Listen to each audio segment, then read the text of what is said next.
আসবো ডক্টর? আবরারের প্রশ্নে ল্যাবরেটরির স্ক্রিন থেকে মুখ তুলে দরজার দিকে তাকালো মধ্যবয়সী মহিলাটি। নাম রিবন্তী হক, পেশায় একজন গাইনোলজিস্ট তিনি। আবরারের পাশে জড়সড় হয়ে দাঁড়িয়ে আছে স্নিগ্ধা। আবরারকে দেখে রিবন্তী হক সৌজন্যতায় ঠোঁটে হাসি ফুটিয়ে বললেন, আরে মিস্টার আবরার চৌধুরী যে, আসুন না। স্নিগ্ধার এক হাত নিজের হাতে নিয়েই ভেতরে এলো আবরার। রিবন্তী টেবিলের অপর পাশে সাজানো দুটো চেয়ার ওদের দুজনকে দেখিয়ে বলল, বসুন। আবরার মৃদু হেসে প্রথম চেয়ারটা টেনে দিল স্নিগ্ধাকে। চোখ ইশারা করে বসতে বোঝালো। পরবর্তী চেয়ারটা দখল করে নিল নিজে। রিবন্তী ব্যাপারটা লক্ষ্য করে মুচকি হেসে বলে ওঠে, বাহ, মিস্টার চৌধুরী দেখছি ওয়াইফের প্রতি বেশ কেয়ারিং। কথাটায় লাজুক হেসে মাথা নামিয়ে নেয় স্নিগ্ধা। আবরার ঘাত কাত করে স্নিগ্ধাকে একবার দেখে নিয়ে তাকায় রিবন্তী হকের দিকে। ভীষণ শান্ত গলায় বলে ওঠে, আমারই তো বউ, যত্ন আর কে নেবে বলুন। রিবন্তী হক চেয়ারে হেলান দিয়ে বসল। ঠোঁটে হাসি টেনে বলল, এভাবে সব পুরুষ ভাবলে মনে হয় না কোনো নারী নির্যাতিত হতো সমাজে। আবরার স্বাভাবিকভাবে বলে ওঠে, সবটাই আমাদের মানসিকতা, যারটা যেভাবে তৈরি আর কি। যাকে ছাড়ুন ওসব। আপনার কাছে কেন আসা সেসব তো আগেই ফোনে জানিয়েছি আমি। আর এই হচ্ছে আপনার সেই পেশেন্ট, বলতে পারেন অনেকটা জোর করে নিয়ে এলাম এখানে। কথাটায় আবরারের দিকে তাকিয়ে স্নিগ্ধা ঠোঁট উল্টালো। রিবন্তী মৃদু হেসে বলল, আসলে যেসব অসুস্থতার কথা আপনি বললেন সেসব শুনলে প্রথম যে কথাটা মাথায় আসে সেটা আমি শিওর না হয়ে আপনাকে জানাতে চাইছিলাম না বলেই আসতে বলেছি। আমি বরং এ ব্যাপারে আমার পেশেন্টের সাথেই কথাটা বলে নিই। আপনার মাথা নেড়ে সায় দিয়ে বলল, নিশ্চয়ই।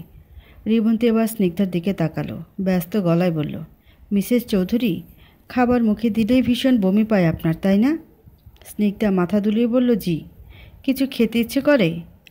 কোনো ধরনের খাবারে বেশ স্বাদ মনে হচ্ছে?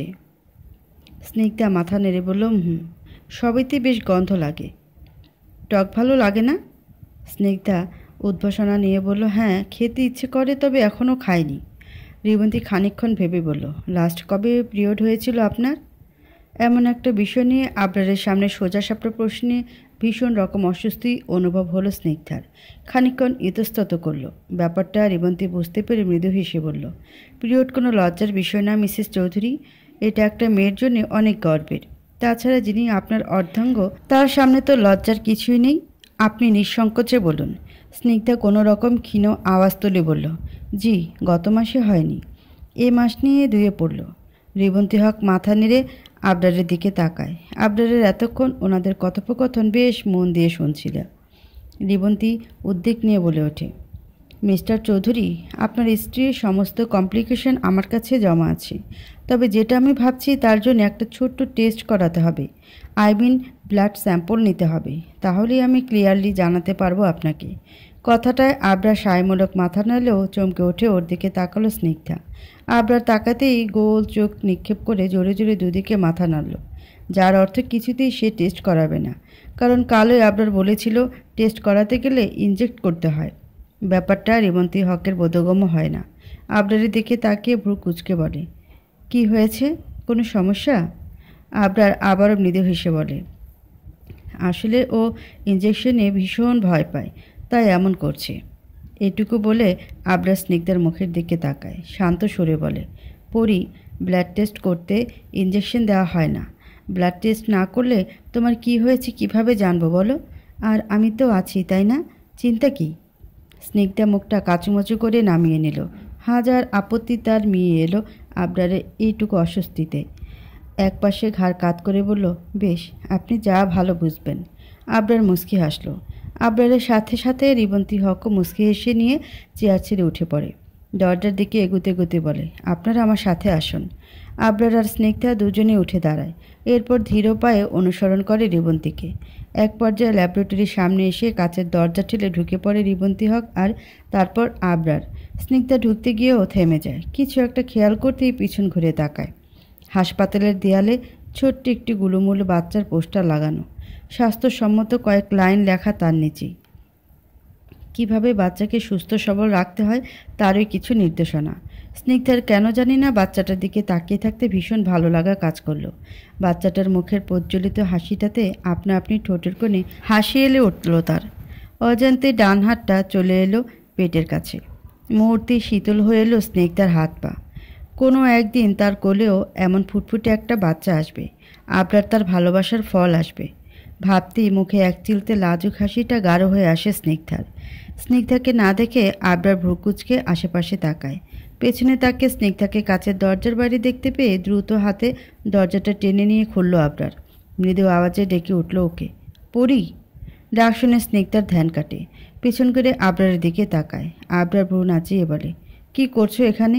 এসো। স্নিগ্ধা বাচ্চাটির মুখের দিকে আরও একবার চোখ বোলায়। পরক্ষণে আবরারের দিকে তাকিয়ে বলল, কিছু না, চলুন।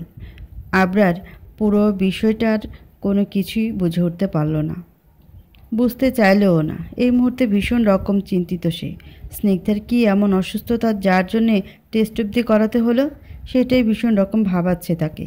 স্নিগ্ধা ঢুকতেই আবরার ওর পিঠে হাত ছুঁয়ে বলল, কিছু হয়েছে? মানে শরীর কি আবারও খারাপ লাগছে?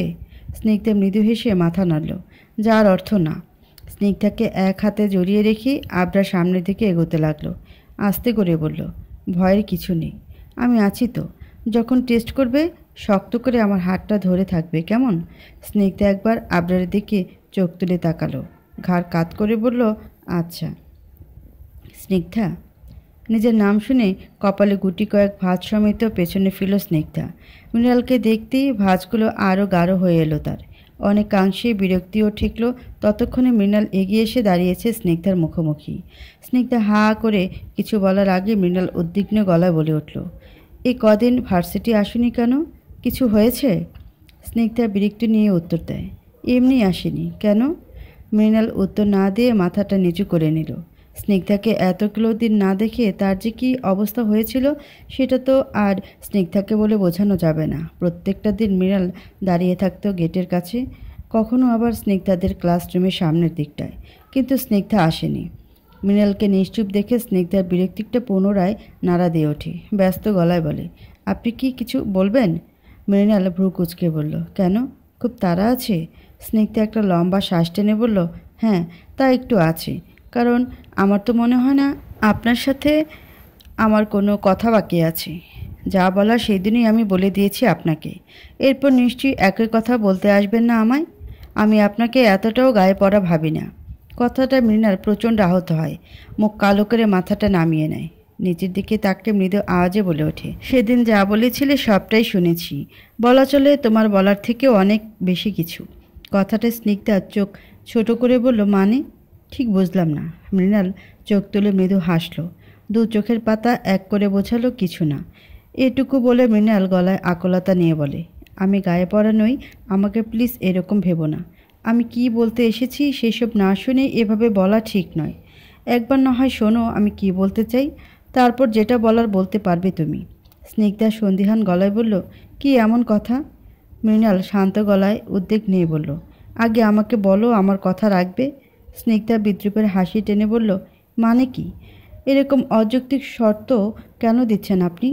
আমি তো আপনার কথা শুনতে মরিয়া হয়ে উঠিনি যে আপনার কথা রেখে তারপর আমাকে কথা শুনতে হবে। মৃণালের মুখটা আরও মলিন হয়ে আসে স্নিগ্ধার এমন কাট কাট কথাগুলোতে। তবুও নিজেকে সামলে বলে উঠল, প্রথম দিন মেঘের সাথে তোমাকে দেখি আমার ভালো লেগেছিল, কিন্তু আমি আসলে জানতাম না তুমি বিবাহিত। সেদিন যখন তুমি বললে আমি তখন খুব আঘাত পেলেও আস্তে আস্তে ব্যাপারটা মেনে নিয়েছি। কারণ ভালো আমরা বাঁচতেই পারি, তাই বলে অপর পাশের মানুষটা সবসময় আমাদের জন্য অপেক্ষা করবে তা তো নয়। তাদেরও ভালোবাসার মানুষ থাকতে পারে। মৃণাল থামতেই স্নিগ্ধা উদ্বেগহীন গলায় বলে, যাক, আপনার এরকম ভাবনা চিন্তা দেখে ভালো লাগলো। মৃণাল সামান্য ঠোঁট এলিয়ে হেসে বলল, সেদিন তুমি বলেছিলে ভালোবাসা অন্যায় নয়, তাই আমি ভাবলাম আমি তো আর অন্যায় করিনি, তাই না? ভালোই তো বেসেছি, পাপ তো করিনি। স্নিগ্ধা খানিকক্ষণ কপাল কুঁচকে তাকিয়ে থেকে বলল, আপনি কি বলতে চাইছেন বলুন তো? ঝেড়ে কাশুন একটু, আমার ক্লাস শুরু হতে বেশি সময় নেই। মৃণাল নিচের দিকে তাকিয়ে হালকা কেশে গলা পরিষ্কার করে নেয়। স্নিগ্ধার দিকে ব্যাকুল চোখে তাকায়, উত্তেজনা নিয়ে বলে, আমার বন্ধু হবে স্নিগ্ধা, প্লিজ? স্নিগ্ধা অবাক হয়ে বলল, আমি আপনার বন্ধু? মৃণাল মুখ ছোট করে বলল, কেন, আমি কি এতই খারাপ? আমার বন্ধু হওয়া যায় না? ভালোবেসে তোমায় পাইনি তাই বলে কি বন্ধু হিসেবে পেতে পারি না? ভালোবাসা তো সময় অনুযায়ী বদলানোর সুযোগ থাকে, কিন্তু কিছু বন্ধুত্ব যুগ পার হলেও অটুট থেকে যায়। তুমি যদি মেঘের বন্ধু হতে পারো, আমার কেন পারবে না বলো? স্নিগ্ধা নিচের ঠোঁট ভিজিয়ে নিয়ে বলল। কিন্তু মৃণাল ধৈর্যহীন হয়ে বলল, আমি তো অন্যায় কিছু চাইছি না, শুধু তোমার বন্ধুত্বটাই চাইছি। প্লিজ, আমি ভুলে যেতে চাই আমি তোমায় ভালোবাসি, নতুন করে জীবন নিয়ে ভাবতে চাই। এটুকু সাহায্য করবে না আমায়? স্নিগ্ধা কিছুক্ষণ আবরারের কথাই ভাবল। ভার্সিটির কোনো ছেলের সাথে মিশতে না করা সেই কথা। আবরারের গম্ভীর সেই আওয়াজ, ছেলে বন্ধু আমার পছন্দ নয়। স্নিগ্ধাকে নির্বাক দেখে মৃণাল নিজের হাতটা বাড়িয়ে দিয়ে বলল, বন্ধুত্বের হাত আমি বাড়িয়ে দিয়েছি, এবার তোমার গ্রহণ করার পালা। দ্বিতীয়বার অন্তত মন ভেঙো না স্নিগ্ধা। কথাটা স্নিগ্ধা মৃণালের দিকে কিছুক্ষণ তাকিয়ে থেকে ওর পেতে রাখা হাতের দিকে তাকায়। একদিকে মৃণাল ও অসহায় মুখ করে তাকিয়ে আছে তার দিকে, অন্যদিকে আবরারের করা নির্দেশ। কি করবে স্নিগ্ধা? ভদ্রতা আর ভালো মানুষের খাতিরে মৃণালের বন্ধুত্বকে গ্রহণ করবে, নাকি স্বামীর আদেশ নিষেধ মান্য করবে? মৃণালের এমন অসহায় দৃষ্টিগুলোকে বেশিক্ষণ উপেক্ষা করতে পারল না স্নিগ্ধা। একটা মানুষের বন্ধুত্ব গ্রহণ করাই যায়, অন্তত এমন মধুর সম্পর্কে তো আর পাপ নেই। আর না পাপ আছে তার মনের মধ্যে। আবরার বলেছিল ছেলেদের সাথে না মিশতে, সে তো আর গায়ে পড়ে মিশতে যাচ্ছে না। হ্যাঁ, এখানে যদি অন্য ছেলে হতো স্নিগ্ধা প্রথমবারে নাকচ করে দিত, কিন্তু মৃণাল তো নিজেকে ঠিক করতে সময় চাইছে, সে তো তার ভুলটাকে শুধরে নিতে চাইছে। তাই এখানে তোর বন্ধুত্ব গ্রহণে আবরারকে নিশ্চয়ই ছোট করা হবে না। এমন হাজার রকমের যুক্তি নিজের মতো করে সাজিয়ে নিয়ে অবশেষে মৃণালের মুখের দিকে চোখ তুলে তাকালো স্নিগ্ধা। মৃণাল এখনও হাত পেতে রেখেছে। স্নিগ্ধা মৃদু হেসে বলল, আমি আপনার বন্ধু হব, কিন্তু আমার কিছু শর্ত আছে। মৃণাল প্রথম দফায় ভ্রুকুচকে তাকায়, পর মুহূর্তে উদ্বেগ নিয়ে বলল, বলো কি শর্ত? আমি সব মেনে নেব। স্নিগ্ধা জিভ দিয়ে নিচের ঠোঁট ভিজিয়ে নিয়ে বলল, আমি আপনার সাথে বন্ধুত্ব করব, তবে তার একটাই শর্ত হচ্ছে ভবিষ্যতে আপনি কখনোই পুরনো কথাগুলো তুলবেন না। আর বাকি 5টা ফ্রেন্ডশিপের মতো আমার এত মাখো মাখো ফ্রেন্ডশিপ পছন্দ নয়। তাই মৃণাল মাঝপথে বলে ওঠে, আমি রাজি। জবাবে স্নিগ্ধা ঠোঁট প্রসারিত করে হাসল। মৃণাল আকুলতা নিয়ে বলল, হাতটা কি খালিই পেতে রাখবো? কথার মানে বুঝতে পেরে খানিকক্ষণ ঠোঁট কামড়ে ভাবল স্নিগ্ধা। কিছু একটা ভেবে নিয়ে ইতস্তত করে মৃণালের হাতে আলতো করে হাতটা রাখল নিজের। খুব একটা স্পর্শও লাগেনি তাতে। স্নিগ্ধার এতটুকু ছোঁয়াই মৃণালের জন্য অনেক কিছু। মুহূর্তেই অন্যরকম অনুভূতি নাড়া দিল তার হৃদস্পন্দনে। মিনিটের কম সময়ে স্নিগ্ধা আবারও হাতটা সরিয়ে নিল। শান্ত গলায় বলল, আমি এখন আসছি, বেল পরে যাবে ক্লাসের। মৃণাল কোনো রকম ঘাড় কাত করে সায় দিল। স্নিগ্ধা আর কথা না বাড়িয়ে উল্টো ঘুরে হাঁটা ধরে ক্লাসরুমের দিকটায়। মৃণাল সেদিক থেকে চোখ সরিয়ে নিজের হাতটাকে উঁচিয়ে তুলল চোখের সামনে। ঠোঁটে বাঁকা হাসিটা খেলে উঠল সাথে সাথে। বেশ দূরত্বে মুখমণ্ডলে একদলা কালো মেঘ নিয়ে দাঁড়িয়ে আছে আবরার। একটু আগে এসেছে সে। গাড়ি থেকে নামতে স্নিগ্ধার মৃণালের হাত ধরার দৃষ্টতা চোখবন্দি হতে ভুল হয়নি। এর দৃশ্য প্রকটভাবে বিদঘুটে ঠেকল আবরারের। মৃণালের সমস্ত খোঁজখবর নেওয়ার জন্য যে লোককে রেখেছিল সে আবরারকে জানালো মৃণাল স্নিগ্ধাকে মাঝপথে আটকেছে এমন কিছু। খানিকক্ষণ আগে স্নিগ্ধাকে গেটের সামনে নামিয়ে দিয়ে গেছিল আবরার। এর মধ্যে এমন কি ঘটল এই উদ্গ্রীবতায় মাঝ রাস্তায় গাড়ি ঘুরিয়ে আবারও ভার্সিটি এসেছে সে। আর এসে এমন দৃশ্য, কোনো কিছুই ঠিকঠাক হজম করে উঠতে পারল না আবরার। শুকনো ঢোক গিলে কালো মুখ নিয়েই আবার উঠে পড়ল গাড়িতে। তুই কি আমার উপর রেগে আছিস? মেঘের কথা স্নিগ্ধা ভ্রুকুচকে বলল। রেগে কেন থাকবো? মেঘ মুখ কালো করে মাথা নামিয়ে বলল, না মানে ওই ফোনটা ভাইয়া আমাকে দিয়ে পাঠালো তোর জন্যে, কিন্তু আমি মিথ্যে বলে তোকে দিয়েছিলাম তাই। স্নিগ্ধা মাঝপথে গলা বাড়িয়ে বলল, তুই এখনও ওই ফোনের ব্যাপার নিয়েই পড়ে আসছিস? আরে বোকা, আমি ওসব কিছুই মনে রাখিনি। মেঘ স্নিগ্ধার দিকে মলিন দৃষ্টিতে তাকিয়ে বলল, তারপর ভাইয়া যে তোকে পছন্দ করতো সেটা জেনেও আমি তোকে জানাইনি। স্নিগ্ধা ফিক করে হেসে উঠল। মেঘ ভরকে গিয়ে ভ্রু কুচকালো। মৃদু ক্ষেপে বলল, আমি ইমোশনাল কথা বলছি আর তুই হাসছিস? This is not fair.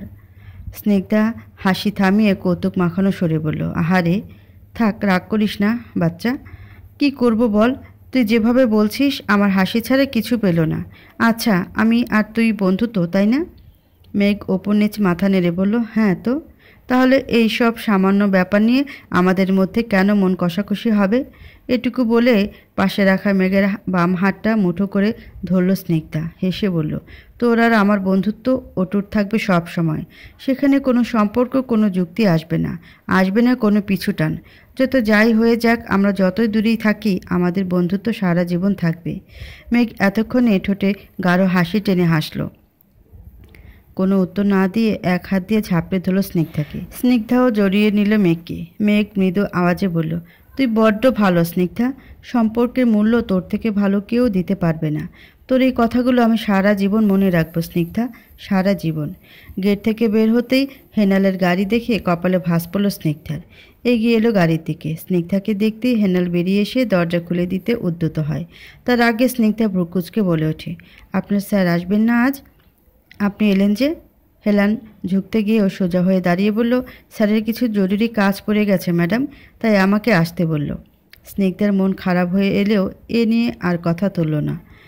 কাজ তো থাকতেই পারে, এত বড় ব্যবসা একা হাতে সামলায়, তারপরেও তাকে এত সময় দেয়, এই তো ঢের। কথাগুলো ভাবতে ভাবতেই হেলান দরজা খুলে দিলে গাড়িতে উঠে পড়ল স্নিগ্ধা। খট করে দরজা লাগালে ওপাশ থেকে গাড়িতে স্টার্ট করলো হেনাল। স্নিগ্ধার গাড়ি ভার্সিটির গেট পার হয়ে যেতেই মৃণাল এগিয়ে এলো গেটের কাছে। মুখে তার তৃপ্তির হাসি, আবরার আসেনি তাই। নিজের সাথে বিড়বিড় করে বলল, এমন কিছু করতে হবে যাতে ওই আবরার স্নিগ্ধাকে আর নিতেও না আসে। স্নিগ্ধা মাত্রই দরজা ঠেলে ভেতরে ঢুকলো। দরজা লাগিয়ে সামনের দিকে তাকাতেই তাৎক্ষণিক চমকে উঠল। হুট করে সামনে এসে দাঁড়িয়েছে নীরু। পর মুহূর্তে বুকে হাত দিয়ে স্বস্তির একটা নিঃশ্বাস ফেল স্নিগ্ধা। উদ্বেগ নিয়ে বলল, এভাবে হুট করে কেউ সামনে দাঁড়ায়?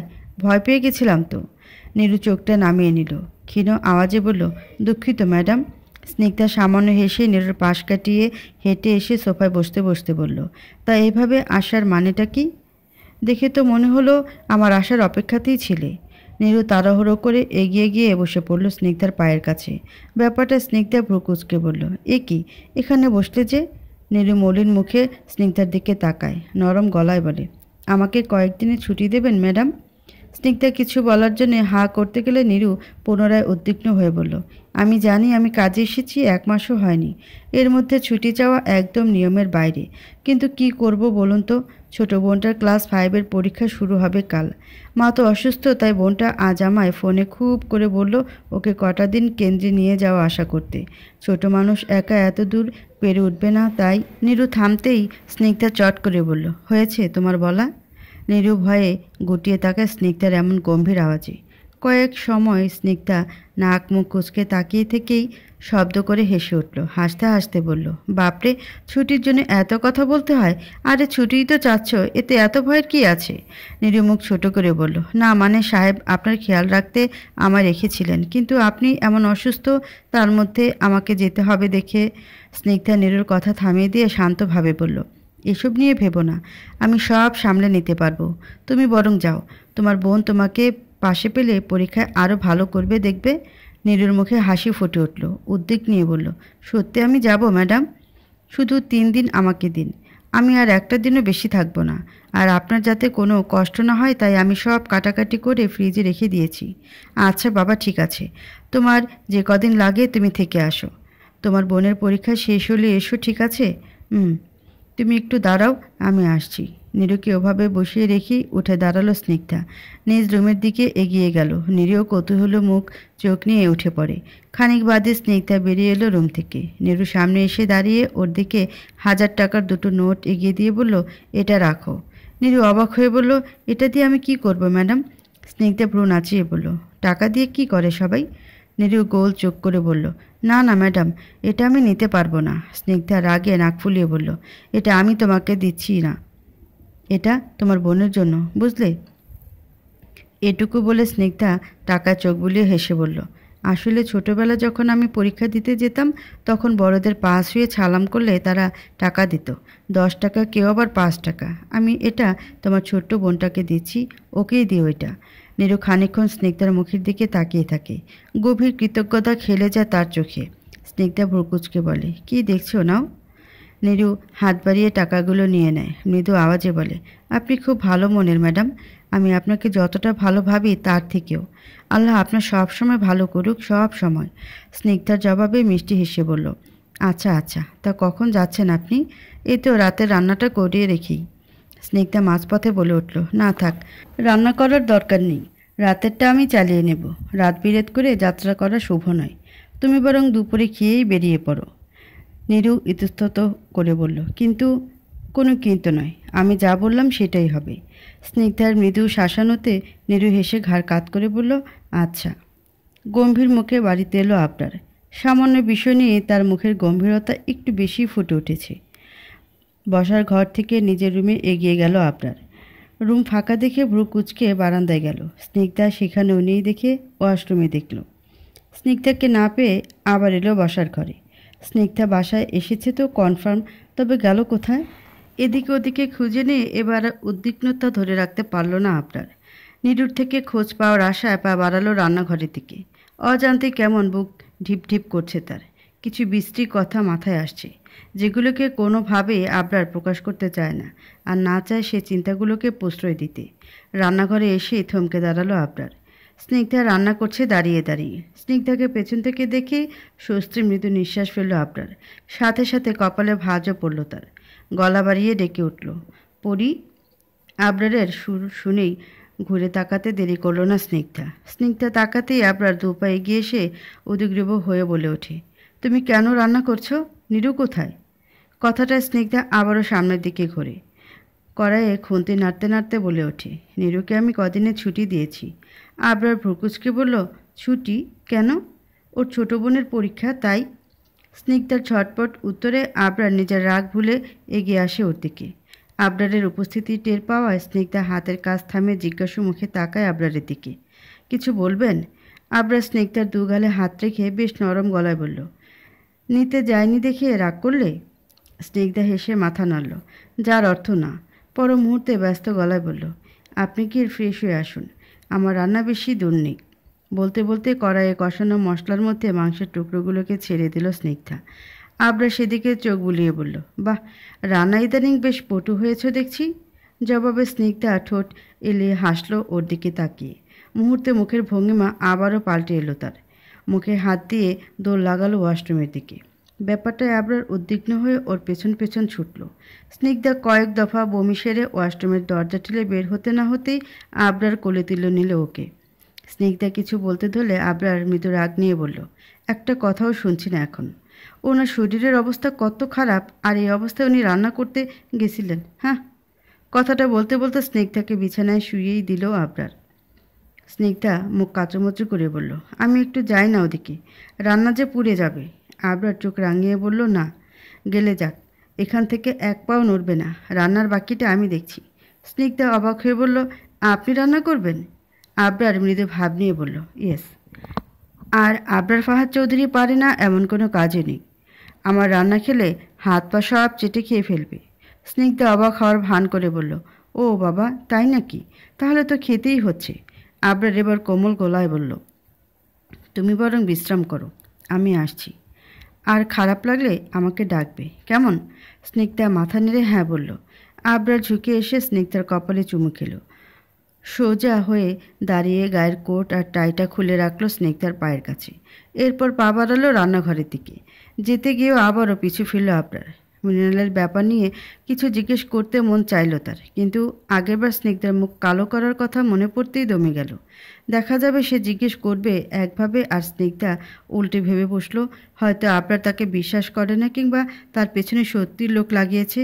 এসব ভেবে আর কথাগুলো বলল না আবরার।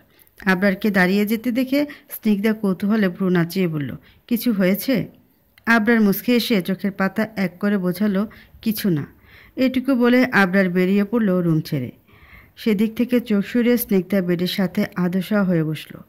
চোখগুলো বন্ধ করতে যাবে তার আগেই পাশ থেকে ল্যান্ডফোনটা বেশ শব্দ নিয়ে বেজে উঠল। Hello mister Chowdhury. মেলি গলার স্বর শুনে ভ্রু কোচকাল স্নিগ্ধা। ওপাশ থেকে ভেসে আসা গলার আওয়াজটা বেশ পরিচিত ঠেকছে তার। কৌতূহল দমাতে না পেরে বলে উঠল, জি, উনি নেই এখন। আমি ওনার মিসেস বলছি। আপনি কে? ওপাশের ব্যক্তিটির গলার আওয়াজ এবার বেশ উত্তেজিত হয়ে এলো। বলল, ও মিসেস চৌধুরী, আমি ডক্টর রিবন্তী বলছিলাম। আসলে মিস্টার চৌধুরীর নম্বরে এতবার ডায়াল করলাম, কিন্তু কিছুতেই লাইন পাচ্ছিলাম না, তাই ল্যান্ডলাইনে কল করতে হলো আর কি। স্নিগ্ধা এবার স্বাভাবিক হয়ে বলল, ও আচ্ছা, বোধহয় নেটওয়ার্ক কানেকশনের জন্য। তা কী ব্যাপার ডক্টর? আসলে আপনাদের রিপোর্ট এসে গেছে, এটা জানার জন্যই কল করা। কাল এসে নিয়ে যেতে পারবেন? কিংবা বললে আমি কাউকে দিয়ে পাঠিয়েও দিতে পারি। স্নিগ্ধা উদ্গ্রীব হয়ে বলল, রিপোর্টে কি এসেছে ডক্টর? রেবন্তী হক স্বরটা বেশ গম্ভীর করে বলল, সেটা আমি এখন বলতে চাচ্ছি না। আমি বলার থেকে আপনারা নিজেরা দেখলে বেশি ভালো হবে। কথাটাই বেশ ঘাবড়ে গেল স্নিগ্ধা। জিভ দিয়ে নিচের ঠোঁট ভিজিয়ে নিয়ে বলল, আচ্ছা বেশ, আমি ওনাকে জানিয়ে দেব, আপনাকে কষ্ট করে পাঠাতে হবে না। আচ্ছা ঠিক আছে, আমি তাহলে এখন রাখছি, ভালো থাকবেন। ধন্যবাদ। লাইন কাটতেই রিসিভারটি আগের জায়গায় রেখে দিল স্নিগ্ধা। রিবন্তী হকের শেষের কথায় বেশ চিন্তা হচ্ছে তার। রিপোর্টে কি খারাপ কিছু এলো? কে ফোন করেছে? আবরারের কথায় ভাবনায় ছেদ পড়ল স্নিগ্ধার। চমকে তাকালো ওর দিকে।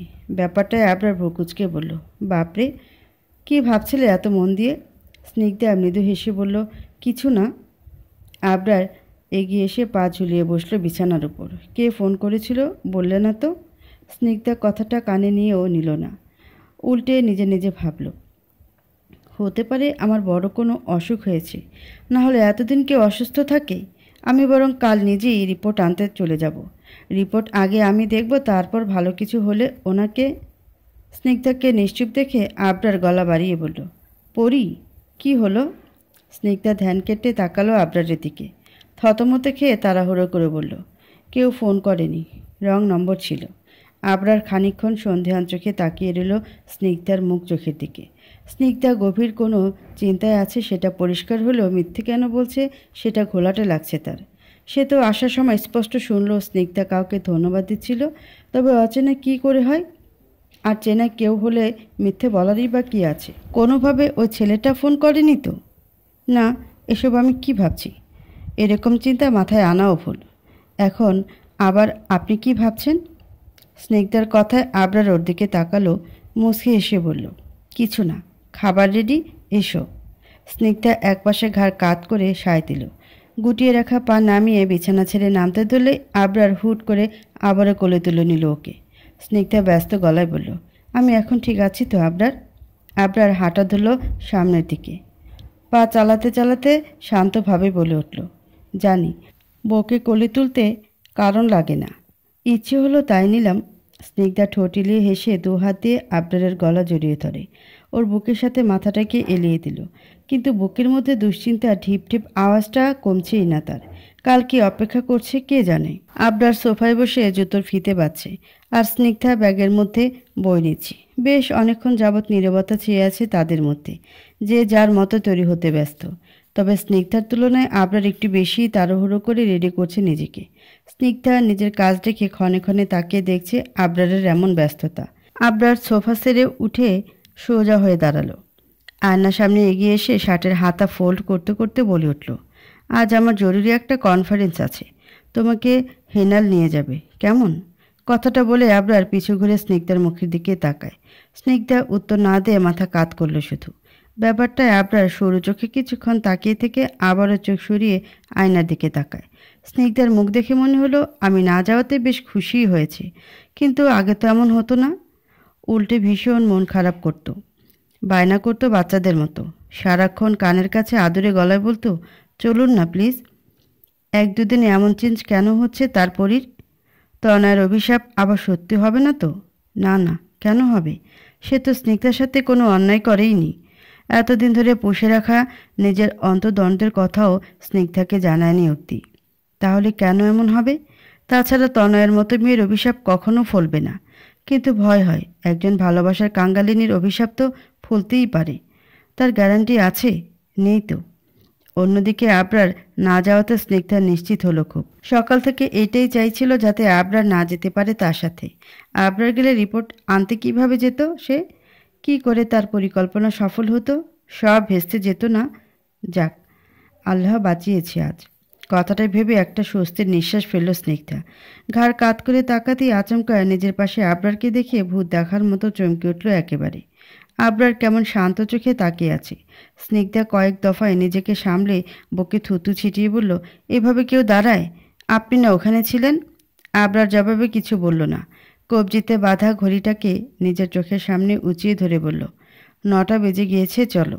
কথাটা স্নিগ্ধা ভরকে গিয়ে ধৈর্যহীন হয়ে বলল, আপনি না বললেন আপনি যাবেন না, এখন কেন যাচ্ছেন তাহলে? জবাবে আবরার স্ফীত হেসে বলল, আমি যাচ্ছি না, তোমাকে গাড়ি অবধি পৌঁছে দিচ্ছি, এসো। আবরারের মুখমণ্ডলে শীতল ছাপের গভীরতা বোধগম্য হলো না স্নিগ্ধার। পরিমাপ করতে গেলও না, বরাবরের মতো চুপচাপ আবরারের পিছু পিছু হাঁটা ধরল সে। আপনি একা এলেন যে? মিস্টার চৌধুরী আসেনি? রিবন্তী হকের কথা স্নিগ্ধা মাথা দোলালো দুদিকে। না, ওনার একটা জরুরি কাজ পড়ে যাওয়ায়। এটুকু বলে থামল স্নিগ্ধা। পরক্ষণে উদ্গ্রীব হয়ে বলল, রিপোর্টে কি এসেছে ডক্টর? আমার কি খুব বড় অসুখ করেছে? স্নিগ্ধার এমন কথা রিবন্তী ভ্রু কুঁচকে তাকিয়ে রইল কিছু সময়। পরক্ষণে মুখটাকে সিরিয়াস করে বলল, হ্যাঁ তা তো করেছেই। এটুকু শুনতে স্নিগ্ধার মুখটা কালো হয়ে আসে। মাথাটাকে নিচের দিকে নামিয়ে নিতে রিবন্তী কৌতুকে সুরে বলে ওঠে, কি বলুন তো মিসেস চৌধুরী, এই রোগের জন্য পৃথিবীর সব নারী হা হুতাশ করে। তারা চায় তাদের এই রোগ হোক। স্নিগ্ধা কপালে ভাঁজ নিয়ে মাথা তুলল, বলল, ঠিক বুঝলাম না। এ পর্যায়ে রেবন্তী হক ড্রয়ার থেকে রিপোর্টের ফাইলটা বের করে রাখলো স্নিগ্ধার সামনে। বলল, আচ্ছা, আপনাদের বাসায় টুথব্রাশ কয়টা? 2টো নিশ্চয়ই। স্নিগ্ধা বোকা চাহানিতে তাকিয়ে মাথা নেড়ে বলল, হ্যাঁ। তাহলে তো আরও একটা বাড়ানো উচিত। স্নিগ্ধার কিছুই বোধগম্য হয় না, জিজ্ঞাসু মুখে বলল, কেন? রিবন্তী মুচকি এসে বলে উঠল, বারে, পরিবারে নতুন সদস্য যোগ হবে আর টুথব্রাশের সংখ্যা বাড়বে না। স্নিগ্ধা ফ্যালফ্যাল করে খানিকক্ষণ তাকিয়ে থাকে। রিবন্তী হক পুনরায় হেসে আনন্দ ধ্বনি নিয়ে বলে ওঠে, মিসেস চৌধুরী, আপনি মা হতে যাচ্ছেন। কয়েক মুহূর্ত নিজের কানকে বিশ্বাস করে উঠতে পারল না স্নিগ্ধা। মুখটা হা হয়ে এলো তার। চোখ দুটো গোল হয়ে বেরিয়ে আসে প্রায়। পরক্ষণে চোখ ভরে উঠল নোনা পানিতে। আনন্দে অশ্রু উপচে আসছে তার। খুশিতে আত্মহারা হয়ে পড়ল একেবারে। কোনো রকম ভাঙা গলায় উদ্ভাসনা মিশিয়ে বলে উঠল, সে সত্যি বলছেন? আমি আমি মা হব? রিবন্তী হক চোখের পাতা এক করে আশ্বস্ত গলায় বলল, হ্যাঁ, আপনি মা হচ্ছেন। আর আপনার এই মুখটা দেখার জন্যই কাল মজা করে বলতে চাইনি। মিস্টার আবরার শুনলে ভীষণ আনন্দ পাবেন, কিন্তু কি আর করার, বেচারার আনন্দিত মুখটাকে মিস করে গেলাম। স্নিগ্ধা ঠোঁট কামড়ে হাসছে, আবার কখনো চোখ থেকে পানি গড়াচ্ছে তার। সে তো এরকম কিছু কল্পনাও করেনি। তবে কি এই জন্যই সেদিন ওই ছোট্ট বাবুটার দিকে তাকিয়ে থাকতে এত ভালো লাগছিল তার? খুব ইচ্ছে করছিল বাবুটাকে কোলে তুলে ওর নরম গালে চুমু খেতে। আবরারকে জানাতে হবে। ফোনে জানাবে নাকি সামনে দাঁড়িয়ে? হ্যাঁ, সামনে থেকেই দেখবে আবরারের খুশি উপচান্ন মুখটাকে। স্নিগ্ধা হাতে রিপোর্টের ফাইলটা নিয়ে উঠে দাঁড়ালো। ঠোঁটে গাঢ় হাসির রেশ এখনও লেগে আছে। রিবন্তীর দিকে তাকিয়ে একটা লম্বা শ্বাস টেনে বলল, আমি এখন আসি ডক্টর, পরে দেখা হবে। রিবন্তী হকের উত্তরটুকু পেয়েই কক্ষ ছেড়ে দ্রুত পায়ে বেরিয়ে পড়ে স্নিগ্ধা। কখন যে আবরার তাকে নিতে আসবে আর কখন জানাবে আবরারকে, সে অপেক্ষাতেই গাড়ির দরজা খুলে উঠে পড়ল সে। স্নিগ্ধা উঠতেই হেনাল ঘাড় ঘুরিয়ে বলল, এখন কোথায় যাব ম্যাডাম? ভার্সিটি নাকি বাড়িতে? স্নিগ্ধা মুখে হাসি নিয়ে বলল, ভার্সিটিতে চলুন, আপনার স্যার তো ওখানেই নিতে আসবে আমায়। হেনাল সায়মূলক মাথা নেড়ে গাড়ির ইঞ্জিন চালু করলো। স্নিগ্ধা একবার হাত বোলালো রিপোর্টের কাগজের উপর। একটা মেয়ের জন্য এর থেকে খুশি খবর বোধ হয় আর কিছু নেই পৃথিবীতে। এই রিপোর্টটাকে কিছুতেই সে কাছছাড়া করবে না, কিছুতেই না। গেটের সামনে থেকে হেনাল গাড়ির ইউটার্ন নিয়ে নিল। গাড়ি ঘুরিয়ে চলে যেতে স্নিগ্ধা সামনের দিকে তাকায়। গেট দিয়ে ভার্সিটির ভেতরে ঢোকার জন্য পা বাড়াতে যাবে, অমনি খপ করে তার হাতটাকে পেছন থেকে টেনে ধরল মৃণাল। স্নিগ্ধা ভরকে গিয়ে ঘাড় ঘোরালো। মৃণালকে দেখতেই ভ্রু কুঁচকে বলল, কি ব্যাপার, কোনো সমস্যা? মৃণাল স্নিগ্ধার কথায় কান দেয় না। চোখ তার স্নিগ্ধার হাতের দিকে। মুখমণ্ডলে বেশ অস্থিরতা। বেশ অধৈর্য গলায় বলে ওঠে, তোমার হাতে কি হয়েছে? কথাটা স্নিগ্ধা নিজেও চোখ ছোট করে তাকালো হাতের দিকে। বেশ কালো হয়ে ফুলে আছে জায়গাটা। কিন্তু এটা কিসের দাগ? স্নিগ্ধা কয়েক মুহূর্ত মাথা ঘাটিয়ে মনে করার চেষ্টা করলো। হুট করে তার মনে পড়ল কাল রান্না করতে গিয়ে ফুটন্ত তেল ছিটকে এসে লাগার কথাটা। কিন্তু এটা তো তার মাথা থেকে বেরিয়ে গেছিল প্রায়। আবরারও দেখেনি, অথচ এই ছেলে দেখে নিল। কোথায় কোথায় থাকে এর চোখগুলো কে জানে। স্নিগ্ধাকে নিশ্চুপ দেখে অস্থিরতা আরও ঘিরে ধরল মৃণালকে। উত্তেজনায় ভ্রু নাচিয়ে বললে না এটা কিসের দাগ? স্নিগ্ধা মৃদু টান নিয়ে মৃণালের হাত থেকে হাতটা ছাড়িয়ে নেয়, ব্যস্ত গলায় বলে, হবে কিছুর একটা, ওসব কোনো ব্যাপার নয়। কথাটা বলে স্নিগ্ধা হাতে উদ্যত হয়। তার আগে মৃণাল ব্যগ্র গলায় বলল, এটা আবরারের মারের দাগ তাই না? ওই পশুটা নিশ্চয়ই গায়ে হাত তুলেছে তোমার। কথাটা স্নিগ্ধা হতবিহ্বল হয়ে এলো, অবাক হয়ে বলল, এসব কি বলছেন? মৃণাল গলায় দৃঢ়তা এনে বলে, ঠিকই বলছি। আমি জানি এই লোকটা ভালো নয়, ও তোমাকে ভীষণ কষ্ট দেয় তাই না? দেবেই তো, ওর মতো লোক কি আর তোমার মূল্য দিতে পারবে? যে লোক একটা মেয়েকে বিয়ে করে তাকে ছেড়ে আবার তোমায় বিয়ে করতে পারে সে কখনোই ভালো মানুষ হতে পারে না। স্নিগ্ধার এবার বেশ রাগ হয়, ক্ষিপ্ত হয়ে বলল, থামুন, আমার স্বামী সম্পর্কে না জেনে এসব কী বলছেন কি আপনি? আর কি থেকে কি বানাচ্ছেন? মৃণাল বিচলিত হয়ে স্নিগ্ধার দু কাঁধ চেপে ধরে নিজের দিকে নিয়ে আসে। ঘটনাক্রমে পুরোপুরি ভরকে যায় স্নিগ্ধা। মৃণাল গলায় বেশ অধিকার বোধ মিশিয়ে বলল, আমি যা ভাবছি তাই ঠিক। আমি জানি তুমি ভালো নেই, তোমাকে টাকার কাছে বলি হতে হয়েছে তাই না? ভেবেছিলাম কটা দিন সময় নেব, কিন্তু না, যা দেখছি তাতে ওই আবরার চৌধুরীর কাছে আমি তোমাকে কিছুতেই রাখবো না। এ পর্যায়ে গলার স্বর বেশ কোমল হয়ে এলো মৃণালের। স্নিগ্ধার গালে হাত ছুঁয়ে বলল, প্লিজ আমার সাথে চলো, আমি তোমায় খুব সুখে রাখবো, একটুও কষ্ট দেব না। স্নিগ্ধা ঝাড়া মেরে মৃণালের হাত দুটো সরিয়ে দিল, ক্রুদ্ধ গলায় বলল, আমি ভুল ভেবেছিলাম কাল, আপনি আসলে কখনোই শুধরাবেন না। তখন থেকে কি যা তা না বলে যাচ্ছেন, তাও সে মানুষটাকে নিয়ে যাকে আমি সব থেকে বেশি ভালোবাসি। আর আমার স্বামী আমাকে মারুক কাটুক যাই করুক তাতে আপনার কি? আপনি কে এসব বলার? মৃণাল চকিত চোখে তাকিয়ে বলল, এই তো, তাহলে আমি সত্যিই ধরেছি, আবরা সত্যিই তোমাকে মেরেছে। স্নিগ্ধা বিস্মিত হয়ে আসে, কি বলছে আর কি বুঝে নিচ্ছে এই লোকটা? এর থেকে তো এটাই ভালো হতো তার সাথে কোনো কথাই না বাড়ানো। বিরক্তিতে তেতো হয়ে আসা মুখ নিয়ে স্নিগ্ধা উল্টো করে হাঁটা ধরে, কিন্তু পা বাড়ানোর আগে আবারও হাত টেনে ধরল মৃণাল।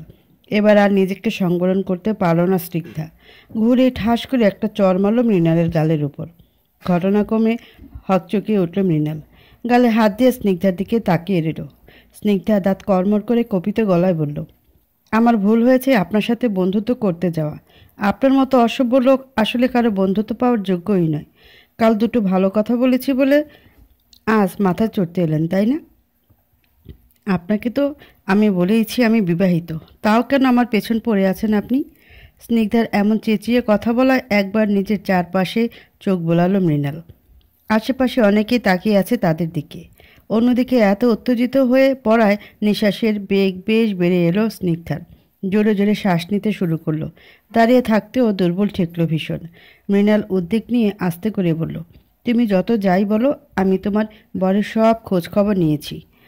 আমি জানি তুমি তার দ্বিতীয় স্ত্রী, আর তোমার বাবা সব জেনেও তোমাকে টাকার কাছে বিক্রি করেছে। আর আমি এটাও খবর পেয়েছি কাল তুমি আমার হাত ধরেছ, সেটা আবরার চৌধুরী স্বচক্ষে দেখেছে। সেই সব দেখতে পেয়ে নিশ্চয়ই আবরার কাল মেরেছে তোমায়। অসম্ভবের কিছু নেই তো, কারণ যে লোক বউকে বিশ্বাসই করে না সে আর কি করতে পারবে? স্নিগ্ধা মৃণালের কথাগুলোতে আরও উত্তেজিত হয়ে আসে, কিন্তু মুখে কিছু বলে ওঠার শক্তিটুকু পায় না।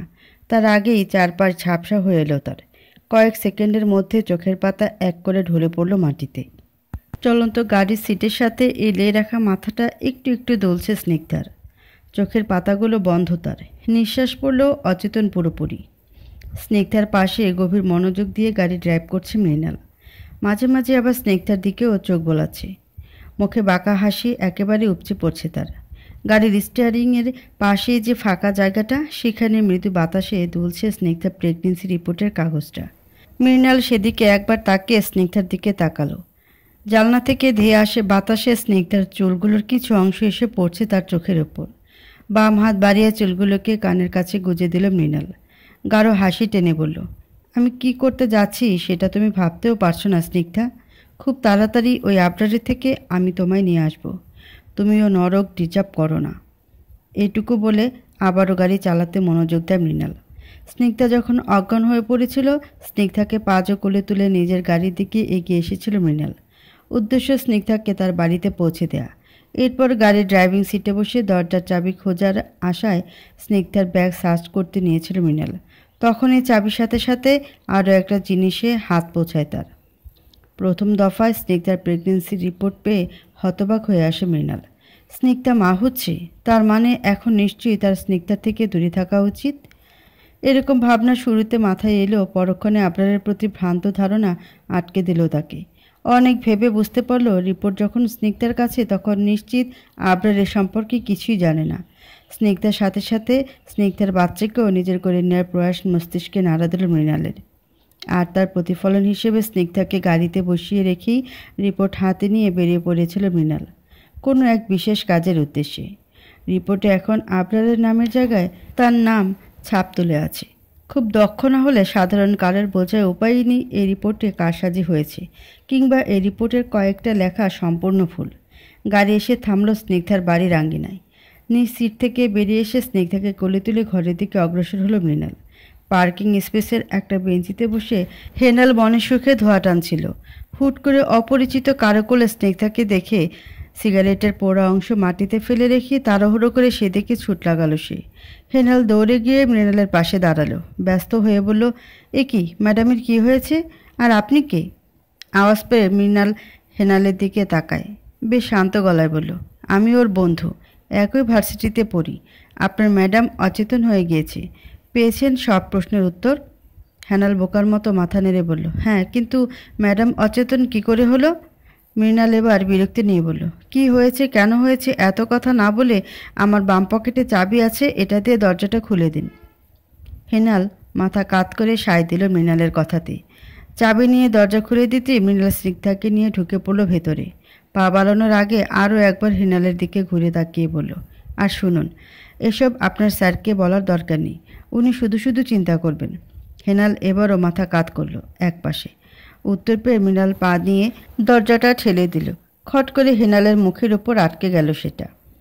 বসার ঘরে দাঁড়িয়ে থেকেই এদিক ওদিকে চোখ বোলাচ্ছে মৃণাল। এত বড় বাড়ির ঠিক কোন দিকে নিয়ে যাবে স্নিগ্ধাকে কিছুই তার বোধগম্য হচ্ছে না। স্নিগ্ধাকে কোলে নিয়ে মৃণাল একে একে সব ঘরগুলোতে উঁকে দিতে শুরু করলো। এক পর্যায়ে একটা কক্ষের সামনে এসে থমকে দাঁড়ালো সে। দরজা সোজাসুজি ওপাশের দেয়ালে বড় করে স্নিগ্ধা আর আবরারের বেশ রোমাঞ্চকর একটি ছবি টানানো। স্নিগ্ধাকে পেছন থেকে নিজের সাথে জড়িয়ে আছে আবরার। ছবিটা দেখে মৃণালের বুঝতে অসুবিধা হলো না যে এটাই স্নিগ্ধার আর আবরারের শোবার ঘর। পা চালিয়ে স্নিগ্ধাকে সাথে নিয়ে ভেতরে ঢুকলো মৃণাল। অতি সন্তর্পণে স্নিগ্ধাকে বিছানায় শুয়ে দিল। এরপর পাশে রাখা টেবিল থেকে চেয়ারটা টেনে নিয়ে বসলো স্নিগ্ধার মাথার কাছে। হাত বাড়িয়ে স্নিগ্ধার মাথায় আস্তে করে বোলাতে শুরু করলো মৃণাল, তোমার মুখটা কি মিষ্টি, দেখলেই ইচ্ছে হয় তাকিয়ে থাকতে। কথাটা বলে মুচকি হাসল মৃণাল। ঠোঁট কামড়ে কিছু একটা ভেবে লম্বা করে ভাঁজ করে রাখা রিপোর্টের কাগজটা টেনে মেরে বের করলো ডান পকেট থেকে। এদিকে ওদিকে তাকিয়ে এরপর সেটাকে রেখে দিল টেবিলের উপর। আবারও ঘাড় ফিরালো স্নিগ্ধার দিকে। ওর মাথায় হাত বুলিয়ে আস্তে করে বলে উঠল, আর কিছুদিন অপেক্ষা করো স্নিগ্ধা, আমি তো আছি। আবরার তোমাকে বের করে দিলে আমি তোমাকে গ্রহণ করব। তুমি শুধু ভয় পাবে না, ভাববে যা হচ্ছে ভালোর জন্যই। You deserve much better Snigdha. কথাগুলো বলে মৃণাল ঠোঁট এগুলো অচেতন অবস্থায় পড়ে থাকা স্নিগ্ধার কপালের দিকে। ঠোঁট ছুঁই ছুঁই হতে যাবে অমনি কোথা থেকে হাওয়ার বেগে উড়ে এসে আবরার ঝাঁপিয়ে পড়ল মৃণালের উপর। একটানে মৃণালকে উঠিয়েই নাক বরাবর ঘুষি বসালো আবরার। ঘটনাক্রমে পুরোপুরি হকচকিয়ে ওঠে মৃণাল। আবরার রক্তচক্ষু নিক্ষেপ করে দাঁত চেপে বলল, তোর এত বড় সাহস! এটুক বলতে মৃণাল বিদ্রুপ করে হেসে উঠল। নাকের পাশ দিয়ে বের হওয়া রক্তে হাত বুলিয়ে আবরারের দিকে তাকিয়ে বলল, খুব লেগেছে তাই না? বউর বেডরুমে আমাকে দেখে রাগ কিছুতে সংবরণ হচ্ছে না আবরারের। ঘাট ঘুরিয়ে একবার স্নিগ্ধার দিকে চোখ বোলালো সে। তাৎক্ষণিক সামনে তাকিয়ে মৃণালের কলার চেপে ধরে বলল, আয় আমার সাথে। মৃণাল কোনো কথা বলল না। আবরার ওর কলার ধরে টানতে টানতে বাইরে বের করলো। মৃণাল এখনও হাসছে। আবরার গাড়ির কাছে এসে চোখ দিয়ে ইশারা করে বলল, ওঠ।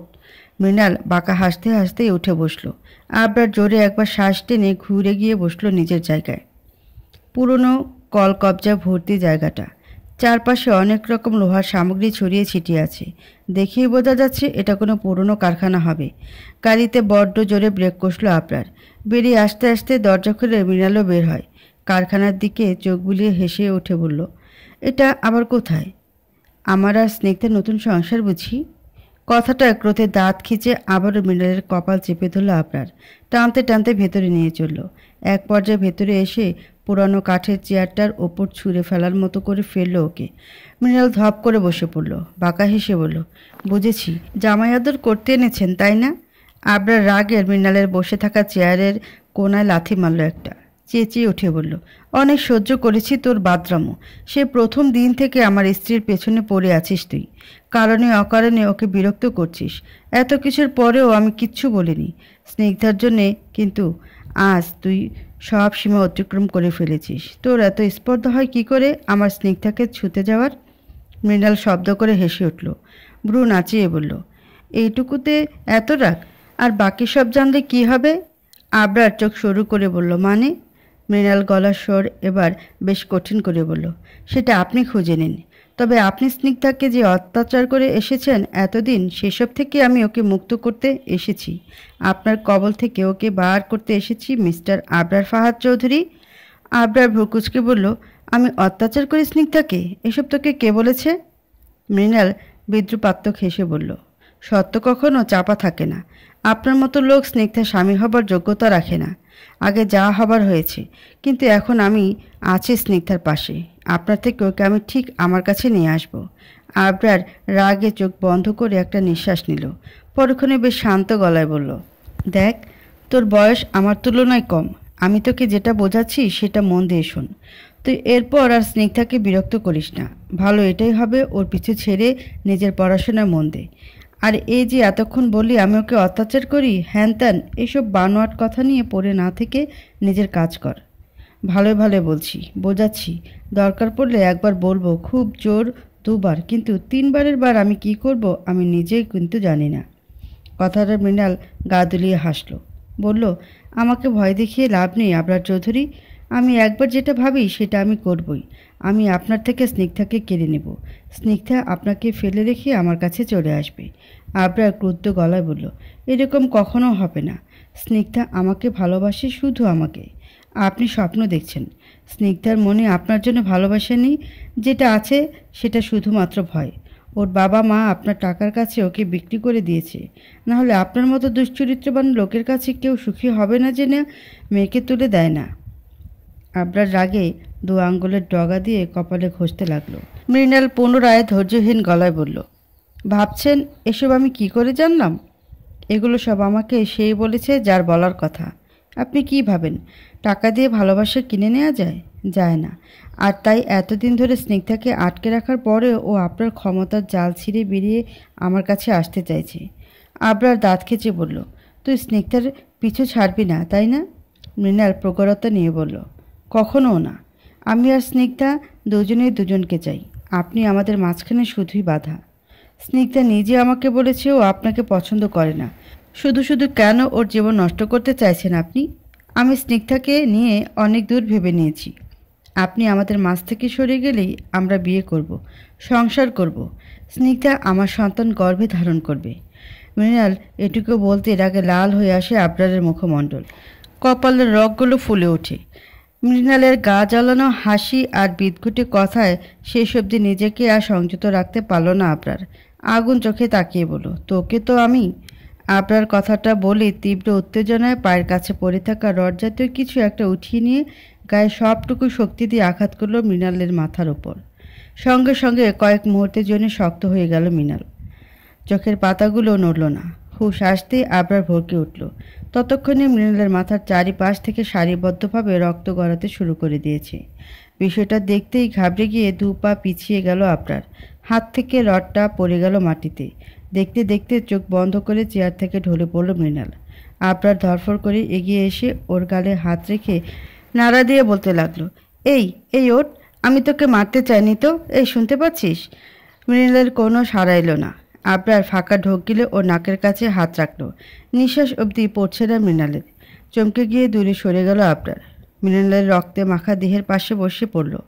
হাত দিয়ে কপালে জমে থাকা ঘাম মুছে কাপা গলায় বলল, আমি আমি শেষ অবধি মানুষ খুন করলাম। পরি জানলে কি হবে? সারা শরীর বেয়ে তরতর করে ঘাম ঝরছে আবরারের। ঘাবড়ানোর তীক্ষ্ণ ছাপে ভরে উঠেছে মুখমণ্ডল। ভয়ে গলা শুকিয়ে আসছে। কোনো রকম কাপা হাত দিয়ে দরজার লক খুলল আবরার। এতটাই ঘাবড়ে গিয়েছিল তখন যে মৃণালকে ওভাবেই ফেলে রেখে এসেছে আবরার। দায়িত্ববোধের দিকটা আজ মাথায় আসেনি। এসেছে ভয়, স্নিগ্ধার মুখোমুখি হওয়ার ভয়। সত্যি জানানোর ফলাফল কি ভয়ানক পরিস্থিতি দেখাবে সেসব জানার স্পৃহা। জ্ঞান ফিরতেই নড়ে উঠল স্নিগ্ধা। কপালে গুটি কয়েক ভাঁজ নিয়ে উঠে বসল। দুপুরের শেষবেলা এখন। সময় এত পেরিয়েছে দেখে অবাক হলো স্নিগ্ধা। এতটা সময় কোথায় ছিলাম আমি? বিছানায়? কিন্তু আমি এখানে কি করে এলাম? আমি তো... স্নিগ্ধার মনে পড়ল ভার্সিটিতে ঘটে যাওয়া ঘটনাগুলো। পরক্ষণে মনে পড়ল আজকে তার জীবনের শ্রেষ্ঠ সংবাদ জানতে পারার কথা। মুহূর্তে চকচক করে উঠল স্নিগ্ধার মুখ চোখ। আনন্দের প্রজ্বলন খেলে উঠল। কিন্তু আবরারকেই তো জানানো হলো না এখনও। আবরার কোথায়? ভার্সিটি গিয়ে আমাকে না পেয়ে নিশ্চয়ই বাড়িতে আসার কথা। তাহলে কোথায়ও? আর আমাকে এখানে আনলই বা কে? কথাগুলো ভাবার এক ফাঁকে গটগট পায়ের আওয়াজ কানে পৌঁছালো স্নিগ্ধার। সেকেন্ডের কম সময়ে ঘরের ভিতরে ঢুকলো আবরার। মুখ চোখে বেশ ক্লান্তি তার। আবরারকে দেখতে স্নিগ্ধা এক প্রকার লাফিয়ে উঠে বসে। উচ্ছ্বাস নিয়ে বলে, আপনি এসে গেছেন? কোথায় ছিলেন আপনি? আবরার একটা শুকনো ঢোক গিলে হাসার চেষ্টা করলো। জোরপূর্বক ঠোঁট টেনে মৃদু আজে বলল, এই তো ছিলাম। স্নিগ্ধা ভ্রুকুচকে বলল, হ্যাঁ, কিন্তু কোথায় ছিলেন? আবরারের বুকের ঢিপ ঢিপ আওয়াজ ক্রমশ বাড়ছে। পাগুলো নড়তে চাইছে না। স্নিগ্ধাকে কিভাবে মৃণালের কথাটা জানাবে ভাবতেই ঠোঁট শুকিয়ে আসছে তার। এগিয়ে এসে বিছানার উপর পা দুলিয়ে বসলো আবরার। নিচের দিকে উদ্বেগহীন চোখ রাখলো। আবরারের এমন ব্যবহারে স্নিগ্ধার অদ্ভুত লাগলো ভীষণ। কৌতূহলে ওর পাশে বসে কপালে ভাঁজ ফেলে বলল, কিছু নিয়ে চিন্তা করছেন? আবরার স্নিগ্ধার দিকে চমকে তাকালো। ব্যাপারটায় অবাক লাগলো স্নিগ্ধার। আবরারের কাঁধে হাত রেখে ভ্রুকুচকে বলল, কি হয়েছে আপনার? আবরার জিভ দিয়ে ঠোঁট ভিজিয়ে নিল। কাপা গলায় উদ্বেগ নিয়ে বলল, আমাকে এক গ্লাস পানি দিতে দেবে? স্নিগ্ধা তাড়াহুড়ো করে বলল, হ্যাঁ হ্যাঁ, আপনি বসুন, আমি এক্ষুনি দিচ্ছি। স্নিগ্ধা ধরফর করে উঠে এগিয়ে যায় রুমে রাখা সেন্টার টেবিলের দিকে। জগ থেকে পানি গ্লাসে ভর্তি করে হাতে উঠিয়ে আবার এগিয়ে এলো আবরারের দিকে। এই নিন। স্নিগ্ধার দিকে চোখ তুলে তাকালো আবরার। মেয়েটার মুখটা কি মায়াবী। আচ্ছা, মৃণালকে আমি মেরে ফেলেছি জানলে ও কি আমায় ছেড়ে যাবে? ও কি আমায় ভুল বুঝবে? আমার এতদিনে জমানো ভালোবাসা কি নিঃশেষ হয়ে যাবে? এমন হাজারো প্রশ্ন নিয়ে আবরার শান্ত চোখে তাকিয়ে থাকে স্নিগ্ধার মুখের দিকে। বিষয়টা লক্ষ্য করে স্নিগ্ধার চোখ ছোট করে বলল, কি হলো? নিন। আবরারের ধ্যান কাটলো, ব্যস্ত গলায় বলল, হ্যাঁ দাও। গ্লাসটা হাতে নিয়ে চুমুক বসালো আবরার। ঢকঢক করে শূন্য করে দিতে স্নিগ্ধা ব্যস্ত গলায় বলল, আপনার কিছু হয়েছে? আবরার তাকাতে স্নিগ্ধা ওড়নার প্রান্তে আঙ্গুল পেঁচিয়ে বেশ লাজুক হেসে বলল, না মানে একটা কথা বলতাম তবে। আবরার ছোট্ট করে ভারী দম ফেলল। মৃদু হাসার চেষ্টা করে বলল, বলো। স্নিগ্ধা লজ্জা মাথাটা নামিয়ে নিল। গাল দুটোতে লাল আভা দিচ্ছে তার। পরক্ষণে মুখের ভঙ্গিমা পাল্টে এলো। ভেতর থেকে বমির বেগ পেতেই মুখ হাত চেপে এক দৌড়ে ঢুকে পড়ল ওয়াশরুমে। আবরার বিচলিতভাবে উঠে এগোতে গিয়েও দমে যায়। মৃণালের কথা মনে পড়তেই দাঁড়িয়ে পড়ে তাৎক্ষণিক। বারবার মৃণালের রক্তে মাখা মুখটা ভেসে উঠছে তার চোখের সামনে। অস্থিরতায় আবরার আবারও বসে পড়ে বিছানায়। একবার মনে হচ্ছে স্নিগ্ধাকে জানাবে, কিন্তু পরক্ষণে স্নিগ্ধাকে হারানোর ভয় আটকে দিচ্ছে। কি করবে কিছুই ভেবে পাচ্ছে না সে। কয়েক মুহূর্ত এমন উসখুস করতে করতে আচমকা আবরারের চোখ পৌঁছালো টেবিলের দিকে। পেপার ওয়েটের নিচে মৃদু উঠতে থাকা একটি কাগজের দিকে চোখ আটকালো তার। সাথে সাথে ভ্রুদয় কুঁচকে নিয়ে আবরার এগিয়ে গেল সেদিকে। কাগজটিকে হাতে উঠিয়ে পুরো পাতাতে চোখ বোলালো আবরার। সাথে সাথে মুখটা ফ্যাকাশে হয়ে এলো। হতবিহ্বল হয়ে পড়ল পুরোপুরি। মনে পড়ল মৃণালের বাঁকা হেসে বলা সেই কথাটা। এখনই এই অবস্থা, বাকিটুকু জানলে কি হবে? তার মানে এই রিপোর্টের কারণে মৃণাল ওই কথা বলেছিল তখন? কেঁপে ওঠা বুক নিয়ে আবরার রাগে রিপোর্টের কাগজটাকে টুকরো টুকরো করে ছিঁড়ে ফেলল হাত দিয়ে। ততক্ষণে চোখে মুখে পানির ঝাপটা দিয়ে বেরিয়ে এসেছে স্নিগ্ধা। আবরারকে এক জায়গায় দাঁড়িয়ে থাকতে দেখে একটু বিস্ময় অনুভব হলো। আগে হলে আবরার অস্থিরতা নিয়ে ছুটে আসতো। স্নিগ্ধা যতক্ষণই হোক বমি করতো না কেন দাঁড়িয়ে থাকতো ওর পাশে। আজ নিশ্চয়ই সিরিয়াস কিছু ঘটেছে, হয়তো ব্যবসায়িক ঝামেলা। আমি এক্ষুনি আপনার মন ভালো করে দেব আবরার। আপনার সন্তান আসার খবর পেলে আপনার এমন ভারমুখ হাওয়ায় উবে যাবে। কথাগুলো ভেবে আবরারের দিকে মিষ্টি এসে এগিয়ে এলো স্নিগ্ধা। মুখ হা করে কিছু বলতে নেবে তার আগে আবরার থমথমে গলায় বলল, তুমি প্রেগন্যান্ট? স্নিগ্ধা অবাক হয়ে এলো। আবরার জানলো কি করে? কৌতূহল নিয়ে বলল, আপনাকে কে বলল? আবরার স্ফীত হেসে বলে উঠল, এটা মৃণালের বাচ্চা, তাই তো? মুহূর্তেই কাঠ হয়ে এলো স্নিগ্ধার মুখমণ্ডল। মুখ হা করে কিছুক্ষণ তাকিয়ে রইল। আবরার একটু এগিয়ে এলো ওর দিকে, দাঁত চিবিয়ে বলল, কখন হলো এসব? স্নিগ্ধা হতভম্ব হয়ে পড়ল। কোনো রকম নিজেকে সামলে বলে ওঠে, এসব আপনি কি বলছেন? আপনার মাথা ঠিক আছে? আবরার রাগে টেবিল থেকে গ্লাস উঠিয়ে আছাড় মারল ফ্লোরে। মুহূর্তে টুকরো টুকরো হয়ে ভেঙে গেল সেটা। ঘটনাক্রমে ভয়ে সিটিয়ে গেল স্নিগ্ধা। কাপা গলায় বলল, এ এমন করছেন? স্নিগ্ধা এটুকু বলতেই আবরার আগুন চোখে তাকালো। ভয়ে চুপসে আসে স্নিগ্ধা। আবরার ক্রুদ্ধ গলায় বলল, কী লাভ হলো? হ্যাঁ, কী লাভ হলো আমাকে ঠকিয়ে? আমি কি তোমাকে কম ভালোবেসেছি, নাকি তোমাকে অসুখী রেখেছি কখনো? আরে তোমাকে ছাড়া অন্য কারোর কথা তো আমি ভাবতেও পারি না। তাহলে তুমি কেন এমন করলে বলো? জবাব দাও। স্নিগ্ধা কাঁদতে কাঁদতে বলল, আমি কিছু করিনি। আর আপনি এসব আবল তাবল কী বলছেন? আবল তাবল বলছি আমি? তুমি মা হতে যাচ্ছ না? বলো, মা হচ্ছ না তুমি? হ্যাঁ, কিন্তু আবরার মাঝপথে কথা কেড়ে নিয়ে বলল, কিন্তু কি? কিন্তু এটাই যে এই বাচ্চা মৃণালের, যে মৃণাল এতগুলো দিন তোমার পেছনে ঘুরঘুর করেছে, আর তুমি সেসব আমার কাছে লুকিয়ে রেখেছ কেন? আমি তো ভেবেছিলাম তুমি আমাকে সব খুলে বলবে। অপেক্ষা করছিলাম আমি, অথচ তুমি বলনি। এই কারণেই বলনি, তাই না? কি ভাবলে তুমি না বললেও আমি জানতে পারবো না? আমি ওই মৃণালের পেছনে লোক লাগিয়ে রেখেছিলাম, ও কি করে না করে সব খবর রেখেছি আমি। কিন্তু তারপরে ওইসব কখন হলো? এমন নোংরামো কখন করলে তোমরা? আমার চোখ ফাঁকি দিয়ে তুমি কখন ওকে নিজে সব সঁপে বসলে? তিক্ত কথাগুলো শুনে চোখ মুখ খিচে বন্ধ করে নিল স্নিগ্ধা। চোখগুলো নোনা পানিতে ভরে উঠেছে একেবারে। এই আবরারকে পুরোপুরি অচেনা লাগছে তার। এমন বাজে বিদঘুটে কথা আবরার বলছে, আর কেনই বা বলছে? আবরার এবার ধরে আসা আওয়াজে বলল, তোমাকে আমি বিশ্বাস করেছি পুরি, আর সেই বিশ্বাসের সুযোগ নিয়ে নিলে তুমি। আমার ভালোবাসাকে ছোট করলে, আমার ঘরের বউ হয়ে অন্যের বিছানায়। ছি! স্নিগ্ধা কষ্টে ঢোক গিলল, তবুও আবরারকে শান্ত করতে এগিয়ে এসে বলল, আপনি আমার কথাটা শুনুন। আমি এটুকু বলতেই আবরার ফুঁসে উঠে বলল, চুপ, জাস্ট চুপ, একটা কথাও বলবে না তুমি। কোন মুখ নিয়ে কথা বলতে আসছো তুমি? প্রথমে আমি ভয় পেয়েছিলাম, ভেবেছিলাম মৃণালকে মেরে দিয়ে পাপ করেছি নিজ হাতে, কিন্তু না, ওর মতো কীটকে মারতে মারতে পিষে ফেলা উচিত ছিল আমার। কথাগুলো স্নিগ্ধা অবাক হয়ে বলল, মেরে দিয়েছেন মানে? জবাবে আবরার প্রগাঢ় গলায় বলল, খুন করেছি আমি ওকে। স্নিগ্ধা নির্বাক হয়ে এলো কিছু মুহূর্ত, দু পা পিছিয়ে গেল। পর মুহূর্তে কাপা সুরে বলল, কি? আপনি মৃণালকে খুন করেছেন? আবরার দৃঢ় গলায় বলল, হ্যাঁ করেছি, আর বেশ করেছি। এখন এতে আমার কোনো আফসোস নেই, কারণ যে আমার জিনিসের দিকে হাত বাড়াবে তার এই অবস্থাই করব আমি। ও ভুলে গিয়েছিল তুমি আমার, আমার তুমি সম্ভবেও আমার, আর অসম্ভবেও আমার।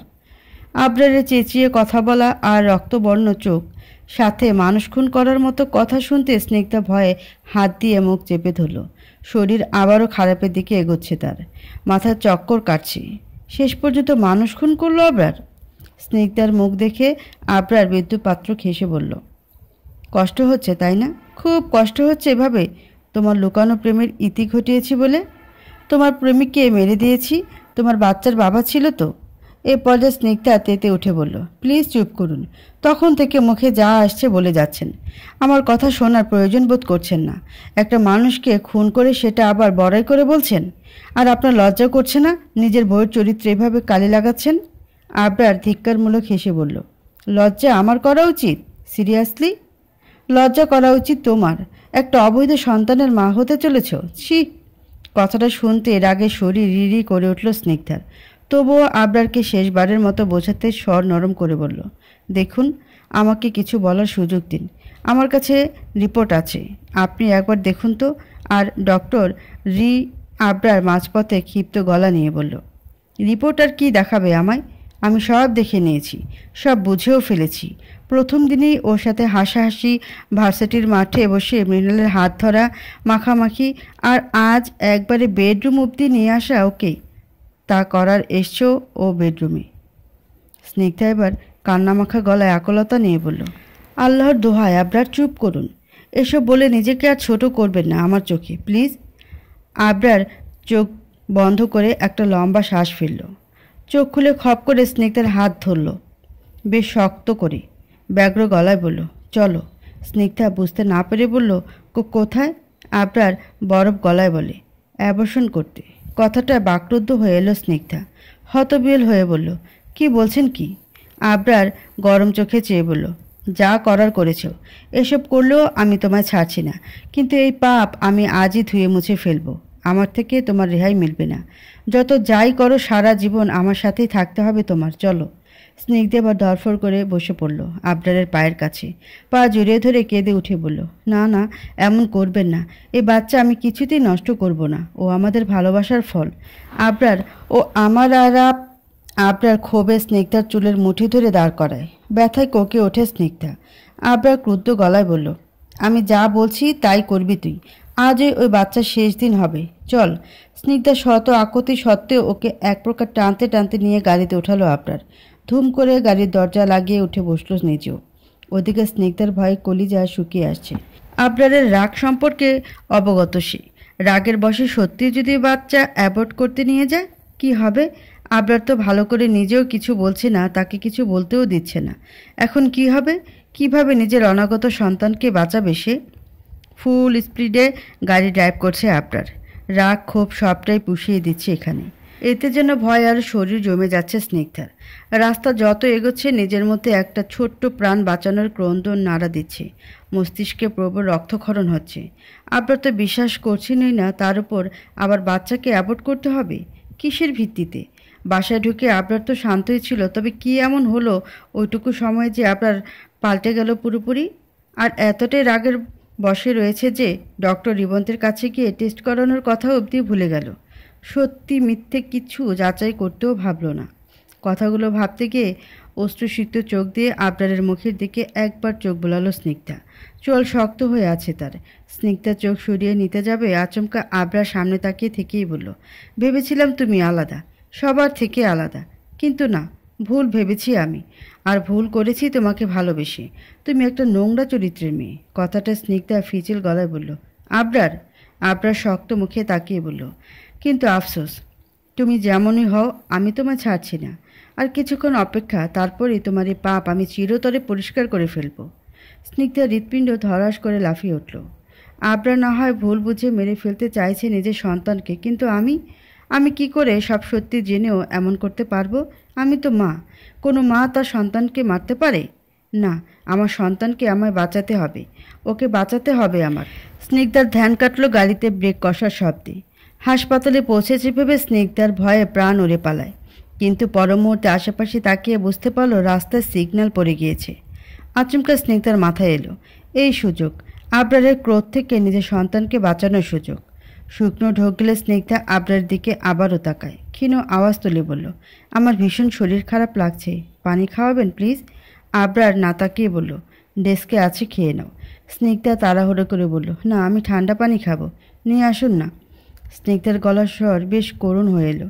শেষের দিকে আবরার সরু চোখে কিছুক্ষণ তাকিয়ে থেকে দরজা খুলে বেরিয়ে পড়ল। রাস্তার ওপারে যাওয়া অবধি উদ্বেগ নিয়ে তাকিয়ে রইল স্নিগ্ধা। আবরারের দূরত্ব যথার্থ মনে হতে দরফর করে গাড়ির দরজা খুলে নিল সে। এখন একটাই লক্ষ্য, তার আবরারের থেকে দূরে যাওয়া। একজন মায়ের কর্তব্য হিসেবে এক বাবার ক্রোধ থেকে তার সন্তানকে বাঁচানো। পানির বোতল হাতে এনে গাড়ির দরজা খুলল আবরার। ভেতরে না তাকিয়ে বলল, নাও। সাড়া পেল না। ব্যাপারটাতে আবরার ভ্রুকুচকে নিয়ে ঝুঁকে এলো। গাড়ি সম্পূর্ণ ফাঁকা দেখতেই বুক কেঁপে উঠল তার। স্নিগ্ধা নেই, কোথায় গেল? হাত থেকে বোতল ফেলে রেখে এদিক ওদিক উদ্ভ্রান্তের মতো পা চালালো আবরার।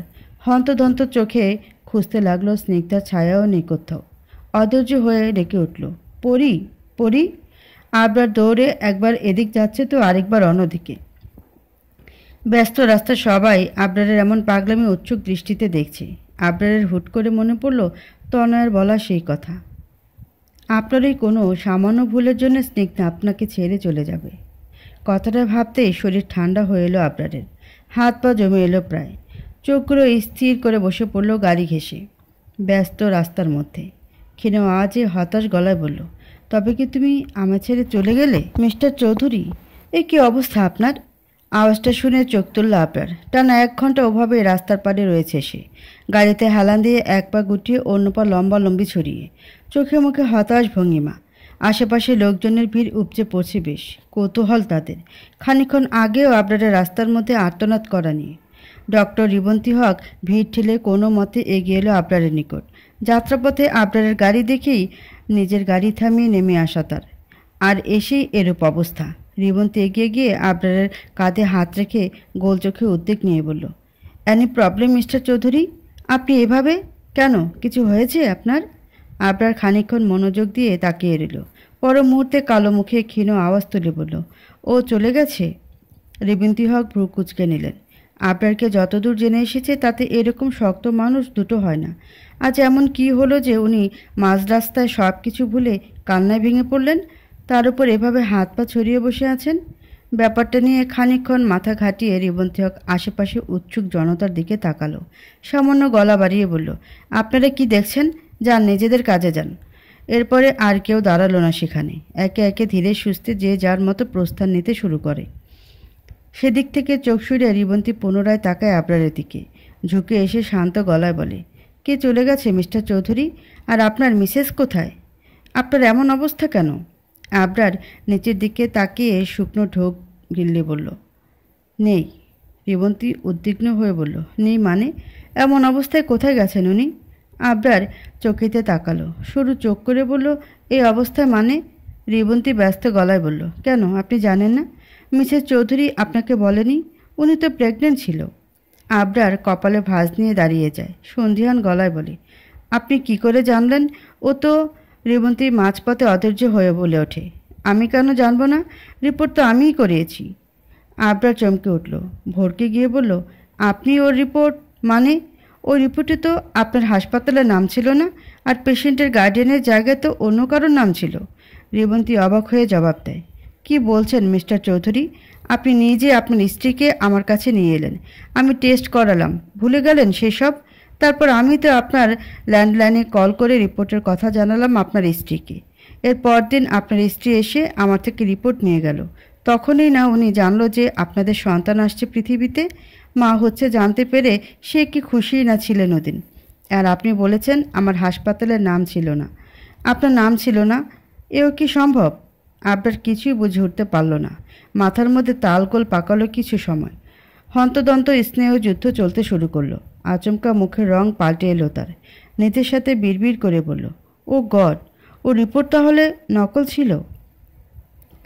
মৃণালের নাম ছিল যখন, তখন নিশ্চয়ই মৃণালেরই কাজ হবে এটা। ওই দিন ও বাড়িতেও এলো, হতে পারে রিপোর্ট ওই রেখেছে। আর ওভাবে আমার চোখের সামনে রাখার মানে ছিল যাতে আমি রিপোর্ট পেয়ে স্নিগ্ধাকে ভুল বুঝে আমার লাইফ থেকে সরিয়ে দিই, আর সেই সুযোগে ও স্নিগ্ধাকে পেয়ে যাক। আর আমিও কোনো কিছু না চিন্তা করে ঝোঁকের মাথায় এত নোংরা কথা বলে দিলাম স্নিগ্ধাকে। অবিশ্বাস করলাম, ওকে ছোট করলাম, আর শেষ পর্যন্ত নিজের বাচ্চাকে অ্যাবর্ট করতে নিয়ে যাচ্ছিলাম। আমি তাহলে স্নিগ্ধাকে ভুল বুঝেছি? আমি মানুষ নই, আমার তো নিজেকে ঘৃণা লাগছে ভীষণ। কয়েক মুহূর্ত স্নিগ্ধার অশ্রুসিক্ত মুখটাই ভাসল আবরারের চোখের সামনে। আগের থেকে বেশি অস্থিরতা, অনুশোচনা, ক্রন্দন চেপে ধরল তাকে। আবরারকে এমন নিশ্চুপ হয়ে যেতে দেখে রিবন্তী হক ব্যস্ত গলায় বলল, মিস্টার চৌধুরী কিছু ভাবছেন? আবরার ভাবনা রেখে রিবন্তীর দিকে তাকালো, কৃতজ্ঞতাসূচক ধ্বনি নিয়ে বলল, আপনাকে অনেক ধন্যবাদ ডক্টর, আমার অনেক বড় উপকার করলেন আপনি। রিবন্তী না বুঝে বলল, আমি আপনাকে উপকার করলাম কিভাবে?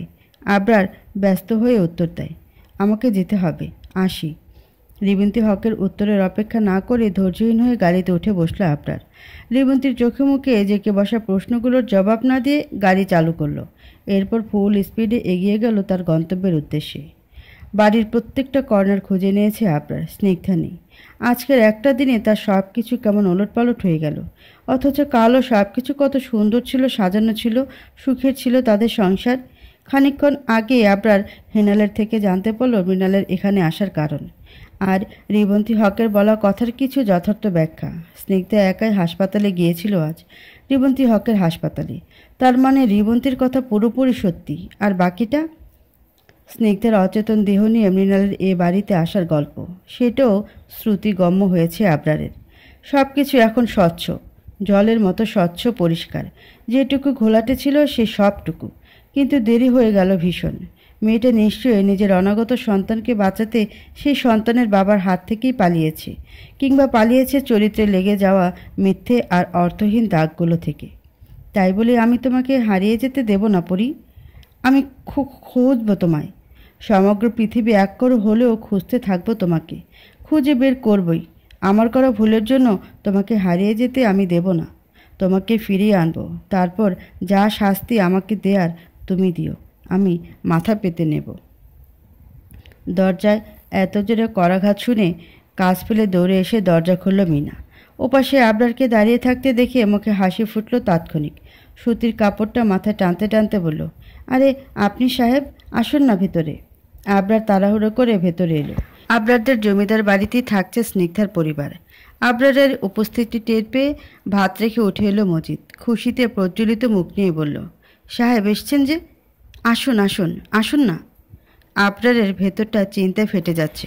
কোত্থেকে কী বলা শুরু করবে কিছুই মাথা ঢুকছে না। ক্ষীণ আওয়াজে বলল, নিতু কোথায়? মজিদ হেসে বলল, ও একটু বাইরে গিয়েছি গাছে পানি দিতে, এসে যাবে, আপনি বসুন না। মজিদ পুনরায় চেয়ারটা এগিয়ে দিল আবরারের দিকে। আবরার বসল না, এদিক ওদিক চোখ বোলাতে শুরু করলো। বুকটা ভীষণ রকম কাঁপছে তার। স্নিগ্ধা এখানে এসেছে তো? স্নিগ্ধা কেমন আছে সাহেব? ও এলো না যে? কথাটায় আবরারের হৃৎপিণ্ড কেঁপে উঠল একেবারে। চমকে তাকালো। শুকিয়ে এলো গলা। তার মানে স্নিগ্ধা আসেনি এখানে? কোথায় গেল? মজিদ মিনা উত্তরের আশায় তাকিয়ে আছে আবরারের মুখের দিকে। আবরার হাত দিয়ে কপালে সূক্ষ্ম দানা অনুরূপ ঘামের ফোঁটাগুলো মুছে ভাঙা গলায় বলল, ভালো আছি, অন্য একদিন আসবে, আমি এখন আসি। কথাগুলো একদমে বলে উল্টে ঘুরে হাঁটা ধরল আবরার। ভোরকে গিয়ে তাকিয়ে রইল স্নিগ্ধার বাবা মা। কিছুই বোধগম্য হয় না তাদের। একে অন্যের মুখ চাওয়াচাওয়ি করে। আবরার কোনো কিছুতে তোয়াক্কা না করে সদর দরজা দিয়ে বেরিয়ে পড়ে দ্রুত পায়ে। স্নিগ্ধাকে খুঁজে বের করতে হবে তার। কোথায় গেল স্নিগ্ধা? রাস্তাঘাট তো ভালো করে চেনেও না মেয়েটা। কোনো বিপদ হলো না তো আবার? কথাগুলো ভাবতেও ঘাম ছুটে আসে আবরারের। চিন্তায় কপালের রক্তগুলো অনবদ্য ফুলে ফেঁপে ওঠে। আজ রাগের মাথায় করা একটি ছোট্ট ভুল তার সব কেড়ে নিল কি? একটি ভুল সারা জীবনের কান্নায় পরিণত হবে না তো আবার? 7 মাস পর বিছানা থেকে ভারী শরীরটা নিয়ে কোনো মতে উঠে বসল স্নিগ্ধা। হাতে পায়ে পানি জমে ফুলে ফেঁপে উঠেছে। কালি জমেছে চোখের নিচে। পেটটা বেশ বড় হয়েছে। হাঁটতে আজকাল অসুবিধা হয় ভারী। কোমরের কাছে ডান হাত থেকে শরীরের ভার রাখতে কোনো রকমে ধীর পায়ে হেঁটে দরজার কাছে এসে দাঁড়ালো সে। মুখটা বেশ শুকনো, পরনে একটা ঢিলেঢালা মিক্সি। কাঠের দরজার খুঁটিটা আঁকড়ে ধরে আশেপাশে চোখ বোলালো স্নিগ্ধা। দূরত্ব থেকে কাছে আশেপাশে বহু গর্ভবতী নারীরা রয়েছে। মোট কথায় অসহায় গর্ভবতী মেয়েদের জন্য সাহায্যের সংস্থা এটি। স্নিগ্ধার মনে পড়ল আজ থেকে 7 মাস আগের কথাগুলো। সেদিন আবরারের ক্রোধের হাত থেকে বাঁচতে প্রাণপণে ছুটেছিল সে। উদ্ভ্রান্তের মতো দৌড়াচ্ছিল। খেয়াল ছিল না কোনো দিকে। স্পিড নিয়ে ছুটতে থাকা গাড়িগুলোকে তোয়াক্কা করেনি। দুর্বল শরীরে যখন আর সায় দেয়নি, তখন চোখের পাতায় নেমে এসেছিল ঘোর অন্ধকার। চারিপাশ ঝাপসা করে অচেতন হয়ে পড়েছিল ব্যস্ত রাস্তার মাঝখানে। আর যখন চোখ মিলল তখন এখানেই আবিষ্কার করলো নিজেকে। এই 7 মাসে এমন কোনো মুহূর্ত ছিল না আবরারের কথা মনে করে চোখের পানি থামেনি তার। বারবার মনে হচ্ছিল আবরারের কাছে ছুটে যেতে, ফিরে যেতে নিজের সংসারে। কিন্তু না, ভয় হতো ভীষণ। আবরার যদি না জেনে বুঝে নিজ সন্তানের কোনো ক্ষতি করে বসে? এই একটা ভয়ই ভালোবাসার মায়ের কাছে জিতে গেল, হারিয়ে দিল স্নিগ্ধার অনুভূতিকে। কিন্তু জানতে ইচ্ছে হয় কেমন আছে আবরার, কি করছে ও, আমাকে কি মনে পড়ে ওর? ওকে আমার উপর খুব রেগে আছে? ওকে আমাকে মনে করে রাত পার করে আমার মতো? নাকি জেদের বসে ভুলে গিয়েছে আমাকে? কাঁধে কারো ঠান্ডা হাতের স্পর্শ পেয়ে ধ্যান কেটে চমকে তাকালো স্নিগ্ধা। রাশিদা দাঁড়িয়ে আছে। এই সংস্থার তিনিই উদ্যোক্তা, বয়সে একজন মধ্যম নারী। মুখে এক চিলতে হাসি টেনে চোখ মুছল স্নিগ্ধা। বলল, কিছু বলবেন খালামণি? রাশিদা মুচকি হেসে স্নিগ্ধার থুতনিতে হাত রেখে বলল, স্বামীর কথা মনে পড়েছে তাই না রে? স্নিগ্ধার মুখটা কালো হয়ে এলো। মাথা নিচু করে হ্যাঁ বোধক নাড়ল। রাশিদা একটা ভারী নিঃশ্বাস ফেলে বলল, কি আর করবি বল, এই পুরুষ নামক মানুষগুলো এক ধরনের যন্ত্র মানব হয়। ভালোবাসতে পারে যেমন, আবার দূরে সরিয়েও দিতে পারে। সব মেয়ের কপালে তো আর স্বামী সুখ হয় না রে। দেখ গিয়ে, হয়তো এ কদিনে নিজের জীবন গুছিয়ে নিতে সময় লাগেনি, নতুন কাউকে জীবনে নিয়েও এসেছে হয়তো। কথাটায় বুক কেঁপে উঠল স্নিগ্ধার। ঘোলা চোখে তাকালো। রাশিদা আফসোসে সরে বলল, আর কি করবি বল মা, স্বামীকে তো পেলে না, সন্তানকে মানুষের মতো মানুষ করবি এখন। তোর জীবনে কি ঘটেছে আমি জানি না, তবে আজ এ নিয়ে কম মেয়েদের তো দেখলাম না স্বামীর থেকে লাথি ঝাঁটা খেয়ে এখানে আসে। আমিও তাদের দু হাতে টেনে নিই। এরা সারাদিন মলিন মুখে ঘুরে বেড়ায়, অথচ তাদের অমানুষ স্বামীগুলো একবার খোঁজ নিতেও আসে না। কথাটা স্নিগ্ধা ব্যস্ত হয়ে বলল, না না, আমার স্বামী এরকম নয়। ও আমাকে বাড়ি থেকে বের করেও দেয়নি, আমি নিজেই। এটুকু বলে থেমে গেল স্নিগ্ধা। পরক্ষণে মাথা নামিয়ে নিল আবারও। রাশিদা স্ফীত হেসে বলল, বুঝেছি। আর যাই হোক, স্বামীর নিন্দে পছন্দ করিস না তাই না? কিন্তু জানিস, আমি এগুলো নিজের অভিজ্ঞতা থেকে বলছি। তোকে কষ্ট বা দুঃখ দিতে নয়, কিছু মনে করিস না। এখন চল, তোকে একজনের সাথে আলাপ করাতে নিয়ে যাই। স্নিগ্ধা ভ্রুকুচকে বলল, কার সাথে? রাশিদা উদ্বেগ নিয়ে বলল, আমাদের চ্যারিটি ফাউন্ডেশনের 70% যিনি বহন করেন, তার পরিবারের সদস্য। প্রতি 6 মাস পর পর ওনাদের কেউ না কেউ এখানে ভিজিট করতে আসেন। এবার ওনার মেয়ে এসেছে, যা মিশুক না রে। এসে তো সবার সাথে হাসি ঠাট্টায় মেতে উঠেছে একেবারে। তুই আসার পর ওনারা তোকে দেখেননি, আর তুই তখন ঘুমোচ্ছিলি দেখে তোকে ডাকেও নি। চল এখন। স্নিগ্ধা একপাশে ঘাড় কাত করে বলল, আচ্ছা চলো। স্নিগ্ধার এক হাত নিজের হাতের মুঠোতে নিয়ে এগিয়ে চলল রাশিদা। যারা এই সংস্থার সাথে যুক্ত তাদের সবার আলাপ আলোচনা সারার একটি নির্ধারিত রুমের ব্যবস্থা আছে এখানে। ওপরে গোটা অক্ষরে অফিস রুম লেখা সেখানটাতে। দরজার সামনে এসে স্নিগ্ধাকে নিয়ে দাঁড়িয়ে পড়ল রাশিদা। ভেতরের দিকে তাকিয়ে গলা বাড়িয়ে বলল, আসবো ম্যাডাম? ভেতর থেকে আওয়াজ এলো, হ্যাঁ আসুন। গলাটা বেশ পরিচিত ঠেকল স্নিগ্ধার। কপালে ভাঁজ পড়ল গুটিহারে। রাশিদা চাপানো কাঠের দরজাটা ঠেলে ঢুকে পড়ল ভেতরে। হাসি মুখে মেয়েটিকে উদ্দেশ্য করে বলল, ম্যাডাম, নতুন মেয়েটিকে এনেছি আপনার সাথে আলাপ করাতে। ও আচ্ছা, তা কই তিনি? উত্তরে রাশিদা আবারও ঘুরে তাকালো দরজার দিকে। স্নিগ্ধা গুটিসুটি হয়ে দাঁড়িয়ে আছে, মুখে বেশ কৌতূহল, সাথে অস্বস্তি খানিকটা। রাশিদা উদ্বেগ নিয়ে বলল, আয়। স্নিগ্ধা ধীর পা বাড়িয়ে চৌঘাটের এপারে রাখল। নিচের দিক থেকে চোখ সরিয়ে সামনে তাকাতেই চমকে উঠল একেবারে। বিস্মিত হয়ে ক্ষীণ আওয়াজে বলল, মেঘ। নাম শুনে ফাইল থেকে চোখ তুলে তাকালো মেঘ। চোখের সামনে স্নিগ্ধাকে দেখে ওর মুখটাও হা হয়ে আসে। বসা থেকে দাঁড়িয়ে পড়ে তাৎক্ষণিক। উদ্বিগ্ন পায়ে এগিয়ে এসে দাঁড়ালো স্নিগ্ধার সামনে। অধৈর্য গলায় বলল, স্নিগ্ধা তুই এখানে? এ কী অবস্থা তোর? স্নিগ্ধাকে আহত চোখে আপাত মস্তক এক নজর দেখে নিল মেঘ। চোখে পানি টলটল করছে স্নিগ্ধা মেঘ দুজনেরই। বন্ধুত্বের সম্পর্ক মাত্র কটা দিনের হলেও এর গভীরতা তো অনেক ছিল। মেঘ উত্তেজনায় জড়িয়ে ধরল স্নিগ্ধাকে। স্নিগ্ধাও হাত উঠিয়ে মেঘের পিঠে ঠেকালো। দুজনের ব্যাপারটা কিছুই বুঝে উঠতে পারল না রাশিদা। একবার স্নিগ্ধাকে দেখছে, অন্যবার মেঘকে। স্নিগ্ধাকে জড়িয়ে রেখে মেঘ ধরে আসা গলায় বলল, কোথায় চলে গেছিলি তুই? কত খুঁজেছি তোকে জানিস? স্নিগ্ধা উত্তর না দিয়ে চুপ করে থাকে। অশ্রু গড়াতে থামে না তার। রাশিদা এতক্ষণের কৌতূহল চেপে রাখতে না পেরে বলল, আপনারা কি একে অন্যকে চেনেন? উত্তরে মেঘ স্নিগ্ধা দুজনেই সরে আসে। মেঘ চোখ মুছে তাকায় রাশিদার দিকে। মৃদু হেসে বলে, হ্যাঁ, ও আমার বেস্ট ফ্রেন্ড, না তার থেকেও বেশি।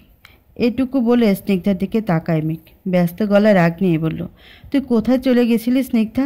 তুই জানিস ভাইয়ার কি অবস্থা হয়েছে তোকে না পেয়ে? কথাটা স্নিগ্ধার অবাক লাগলো। মৃণাল তো মারা গিয়েছে, তাহলে কার কথা বলল মেঘ? উত্তরে ভ্রুকুচকে বলল, কোন ভাইয়া? মেঘ সহজ গলায় বলল, আবরার ভাইয়া। স্নিগ্ধা পুনরায় অবাক হয়। আবরার ভাইয়া? এতটা কাছের সম্পর্ক কবে হলো ওদের? কিছু বলার আগে ওপাশ থেকে মেঘ উদ্বেগ নিয়ে বলল, তুই যাওয়ার পর অনেক কিছু ঘটে গিয়েছে স্নিগ্ধা। আবরার ভাইয়ার অবস্থা ভীষণ করুণ, ভালো নেই উনি। স্নিগ্ধার বুকে কাঁপুনি ধরে এলো, তবুও চোখ শুরু করে বলল, এসব তোকে কে বলল? মেঘ মুখটা কালো করে নিল, ঢোক গিলে বলল, আমি জানি। আমি আর মৃণাল ভাইয়া আবরার ভাইয়ার সাথেই ছিলাম এতদিন। স্নিগ্ধা ছটকা খেল পুরোপুরি। মুখ চোখে অবাক হওয়ার রেশ এবার ফুটে উঠল রাতারাতি। গোল চোখ করে বলল, মৃণাল? উনি না মারা গিয়েছেন 7 মাস আগে। আবরার ভাইয়া যখন সব জায়গায় তোকে পাগলের মতো খুঁজেছিল, তার নিজের বাড়ি থেকে শুরু করে তোদের গ্রাম কিছুই বাদ দেয়নি সে। কিন্তু কোথাও তোকে খুঁজে না পেয়ে উন্মাদের মতো হয়ে গেছিল জানিস। সব আশা ভরসা ছেড়ে দিয়ে হতাশায় ভুগছিল খুব। আর বাকি যেটুকু ছিল তা হলো মৃণাল ভাইয়াকে হত্যার অনুশোচনা। মৃণাল ভাইয়াকে মারার অপরাধবোধে আবরার ভাইয়া নিজে গিয়ে আত্মসমর্পণ করে আসে থানায়, কারাবন্দি করে নিজেকে। তুই এখানে 4 দেয়ালের মধ্যে ছিলিস তো, তাই জানিস না। আবরার ভাইয়া হাজত বাস করছে সেই খবর 15 দিনের মধ্যেই পুরো মিডিয়ায় ছড়িয়ে পড়ে গিয়েছিল, টেলিভিশন, নিউজ পেপার, সব জায়গাতে। আর ভাগ্যক্রমে আমার কাছেও পৌঁছায়। যখন জানতে পারলাম মৃণাল ভাইয়াকে হত্যার দেয়ে উনি সাজা ভুগতে চাইছে, গোটা আকাশটা ভেঙে পড়লো আমার মাথায়। কারণ মৃণাল ভাইয়া তো বেঁচে আছে, মারা যায়নি। হ্যাঁ, এটা ঠিক যে আবরার ভাইয়া আর তোর মাঝখানে ও এসে পড়েছে, সব জেনে শুনেও সরিয়ে নেয়নি নিজেকে। আর সেই ক্রোধের বশবর্তী হয়ে আবরার ভাইয়া ওকে আঘাত করে, তাতে ও গুরুতর আহতও হয়, অচেতন হয়ে পড়ে পুরোপুরি। আর আবরার ভাইয়া ভয় পেয়ে যায় এতে। নিঃশ্বাস পড়ছে না দেখে ভেবে নেয় হয়তো ভাইয়া আর নেই, কিন্তু ভাগ্যবশত ভাইয়া বেঁচে যায় ওই দিন। কেউ একজন সেদিন ওকে এভাবে রক্তাক্ত অবস্থায় পড়ে থাকতে দেখে হাসপাতাল অবধি নিয়ে যায়। আর আমি যখন জানতে পারলাম আবরার ভাইয়া অপরাধের দায় শাস্তি পেতে চাইছে, তখন তোর কথা চিন্তা করে আমি আর দমিয়ে রাখতে পারিনি নিজেকে। কারণ একদিন তুই বলেছিলি আমাকে, সম্পর্কের কাছে আমাদের বন্ধুত্ব কখনোই হার মানবে না, সব সময় সব কিছুর ঊর্ধ্বে থাকবে সে। আর সেটাই তখন মাথায় ঘুরপাক খাচ্ছিল আমার। তাই দেরি না করে ভাইয়াকে জানাই, আর ভাইয়াকে খুব করে বোঝাই ও তোদের মাঝে স্রেফ তৃতীয় ব্যক্তি। হয়তো ভাইয়া বুঝে নিয়েছিল সেদিন। আসলে ও যেমনই হোক, অতটা ও খারাপ নয় যে কাউকে বিনা দোষে জেলের খানি টানাবে। তাই ও নিজেই আমাকে নিয়ে থানায় গিয়েছিল ওই মুহূর্তে। একটু থেমে আবার বলা শুরু করলো, আমি আর ভাইয়া আবরার ভাইয়াকে ছাড়িয়ে আনি। কিন্তু আবরার ভাইয়ার এতই রাগ ছিল ওর ওপর যে থানায় বসেই মৃণাল ভাইয়ার গায়ে হাত তোলে, কারণ উনি ভাইয়ার জন্যই তোকে হারিয়ে ফেলেছে। অবাক করার বিষয় হলো কি জানিস, ভাইয়া সেদিন একটুও রেগে যায়নি, আর না দেখিয়েছে কোনো প্রতিক্রিয়া। উল্টে নিজেই ক্ষমা চায় আবরার ভাইয়ার কাছে। তোদের সংসার ভাঙার জন্য নিজের সব দোষ স্বীকার করেছিল মাথা পেতে। এরপরে আর আবরার ভাইয়া রাগ বসে রাখেনি মনে। জানিস, আমরা 2 ভাই বোন সাক্ষী আছি আবরার ভাইয়া এই 7 মাসে কি যন্ত্রণায় দিন পার করেছে, কতবার আর্তনাদ করেছে তোর কথা মনে করে। আবরার ভাইয়ার কষ্টগুলো যখন ভাইয়া কাছ থেকে দেখত, তখন ওর আরও বেশি অনুশোচনা হতো। ও নিজেও ভুগত অপরাধ বোধে। আবরার ভাইয়াকে সাহারা দিতে আমরা দুজনেই ওনার সাথে দিনের 1 ঘন্টা হলেও সময় কাটাতাম। মায়ের 1 বছর আগে ক্যান্সার ধরা পড়ে, তাই ট্রিটমেন্টের জন্য বাবা আমাকে নিয়ে বিদেশে পাড়ি দেয়। মায়ের সুস্থতা কামনাতে এই গর্ভবতী মেয়েদের সাহায্য সংস্থা আমাদের। মা চলে যাওয়ার পর আমরা 2 ভাই বোনই একা এই দেশে। তাই একাকিত্ব এর সঙ্গে থাকা আবরার ভাইয়াকে সময় দিতে ওনার বাসায় থাকি 2 ভাই বোন। উনি বলেছিলেন আমাদের ওনার সাথে থাকতে। আর সব সময় আমাদের সামনে ভাইয়া হাসার চেষ্টা করে, কিন্তু পেরে ওঠে না। ওনার বুকের মধ্যে লুকানো আর্তনাদগুলোও যেন বাইরে উগরে আসে। আমি জানি তুই তোর সন্তানকে বাঁচাতেই পালিয়েছিলি সেদিন।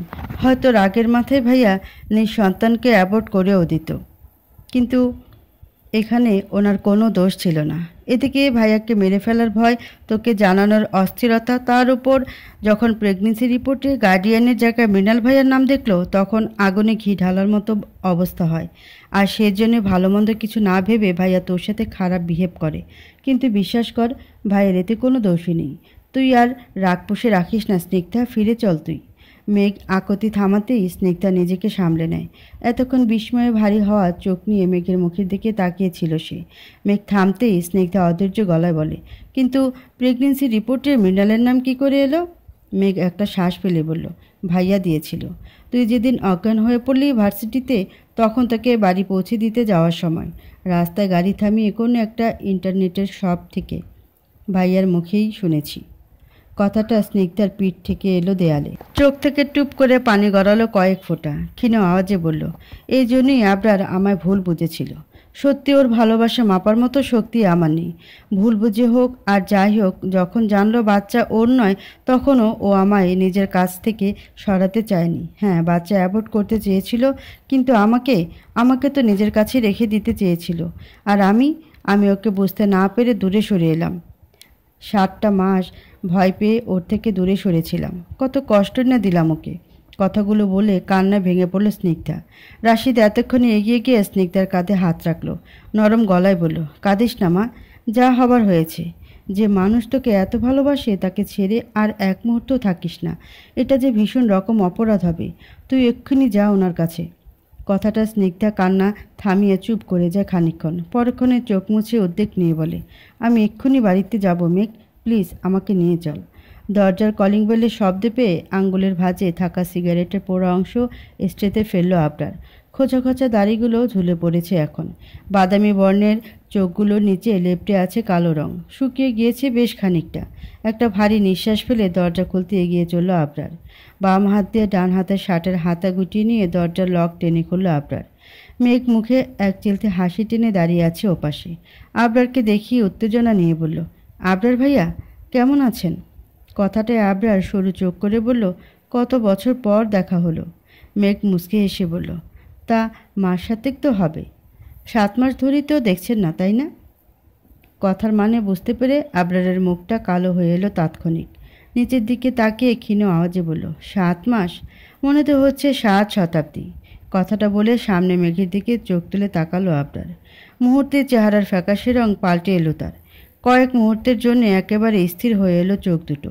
স্নিগ্ধা দাঁড়িয়ে আছে, আর তার পাশেই হাসি মুখে মেঘ। স্নিগ্ধাকে দেখে মস্তিষ্ক কিছু সময়ের জন্য বিকল লাগলো আবরারের। স্নেহতন্ত্রগুলো নাড়া দিতে ভুলে গেল। অন্যদিকে আবরারের দিকে চোখ ভর্তি জল নিয়ে একভাবে তাকিয়ে আছে স্নিগ্ধা। দু চোখে তৃষ্ণা মিটিয়ে নিচ্ছে এতদিনে। দুজনের কারো মুখেই কথা নেই কোনো, শুধু চোখগুলো জমে আছে একে অন্যের মুখের উপর। আবরার কোনো রকম মৃদু আওয়াজে বলল, পড়ি। বলা শেষ না হতে আবরারের বুকে ঝাঁপিয়ে পড়ল স্নিগ্ধা। হু হু করে কেঁদে উঠল। আবরারও আর দেরি করল না স্নিগ্ধাকে আষ্টে পৃষ্ঠে জড়িয়ে ধরতে। বরাবরের থেকেও শক্ত করে ধরে নিল। ভাঙা গলায় অস্থিরতা নিয়ে বলল, কোথায় চলে গেছিলে তুমি? একটা ভুলের জন্য এত বড় শাস্তি দিলে আমায়? মারতে কাটতে যা খুশি করতে, কিন্তু দূরে সরে গেলে কেন পরি? আবরারের কথার প্রেক্ষিতে স্নিগ্ধা হাওমাও কান্নার আওয়াজেই উপহার দিল শুধু। আবরার স্নিগ্ধাকে বুক থেকে সরিয়ে ওর মুখটা 2 হাতে তুলে নিল। উদ্বেগপূর্ণ গলায় বলল, আমাকে আর কখনো ছেড়ে যাবে না তো? বলো না, যাবে না তো আমাকে ছেড়ে? প্রত্যুত্তরে স্নিগ্ধা অশ্রুসিক্ত মুখ নিয়ে দুদিকে মাথায় নাড়ল শুধু। ফুপিয়ে কাছে দেখে কথাও বের হচ্ছে না গলা দিয়ে। মেঘের চোখেও ভিড় করেছে অশ্রুদানা। এত ভালোবাসার সম্পর্কে যে কারোর চোখেই জল আসবে যে। বৃদ্ধাঙ্গুলের ডগা দিয়ে চোখের জলটা মুছে নিল সে। এরই মাঝে রুমের মধ্য থেকে বেরিয়ে এসেছে মৃণাল। ঘুমু ঘুমু চোখে এত আওয়াজের উৎস খুঁজতে এসেছে সে। দরজার কাছাকাছি আসতেই স্নিগ্ধাকে দেখে থমকে দাঁড়ালো একেবারে। আবরার আর স্নিগ্ধার একে অন্যকে জড়িয়ে কাদা দৃশ্য তব দেখিয়ে তাকিয়ে রইল। হাঁ করে কিছু বলবে তার আগেই ওপাশ থেকে মুখে আঙ্গুল দিয়ে চুপ থাকতে ইশারা করল বিক। বিষয়টা বোধগম্য হওয়ায় চুপ করে গেল মৃণাল। বুকের সাথে 2 হাত গুজে মৃদু ভালো লাগার হাসি নিয়ে দেখতে রইল আবরার আর স্নিগ্ধার এরূপ পরিণয়। মনে হলো এমন একটা দৃশ্য দেখার জন্যে তার অত বড় অপরাধ ভীষণ ফিকে। হয়তো ওইটুকু পদক্ষেপ তার ঠিকই ছিল, না হলে এমন ভালোবাসা চাক্ষুষ দেখা মিস হয়ে যেত যে। বেশ কিছু সময় কেটে গেলেও আবরার স্নিগ্ধার কান্না থামল না। আবরারকে এই প্রথমবার এত কাঁদতে দেখছে স্নিগ্ধা। ওর চোখের জল আরও বাড়ছে তাতে। এবার মৃণাল এগিয়ে এসে দাঁড়ালো আবরারের পেছনে। কাঁধের ওপর হাত ঠেকিয়ে বলল, আবরার ভাইয়া। আওয়াজ পেয়ে আবরার স্নিগ্ধা সরে আসে একে অন্যের থেকে। মৃণাল স্নিগ্ধার দিকে তাকিয়ে অনুশোচনা সরে বলল, স্নিগ্ধা, আমি জানি আমি অনেক অন্যায় করেছি তোমার সাথে। আবরার মাঝপথে কথা কেড়ে নিয়ে বলল, এই কথাগুলো এখন থাক না মৃণাল।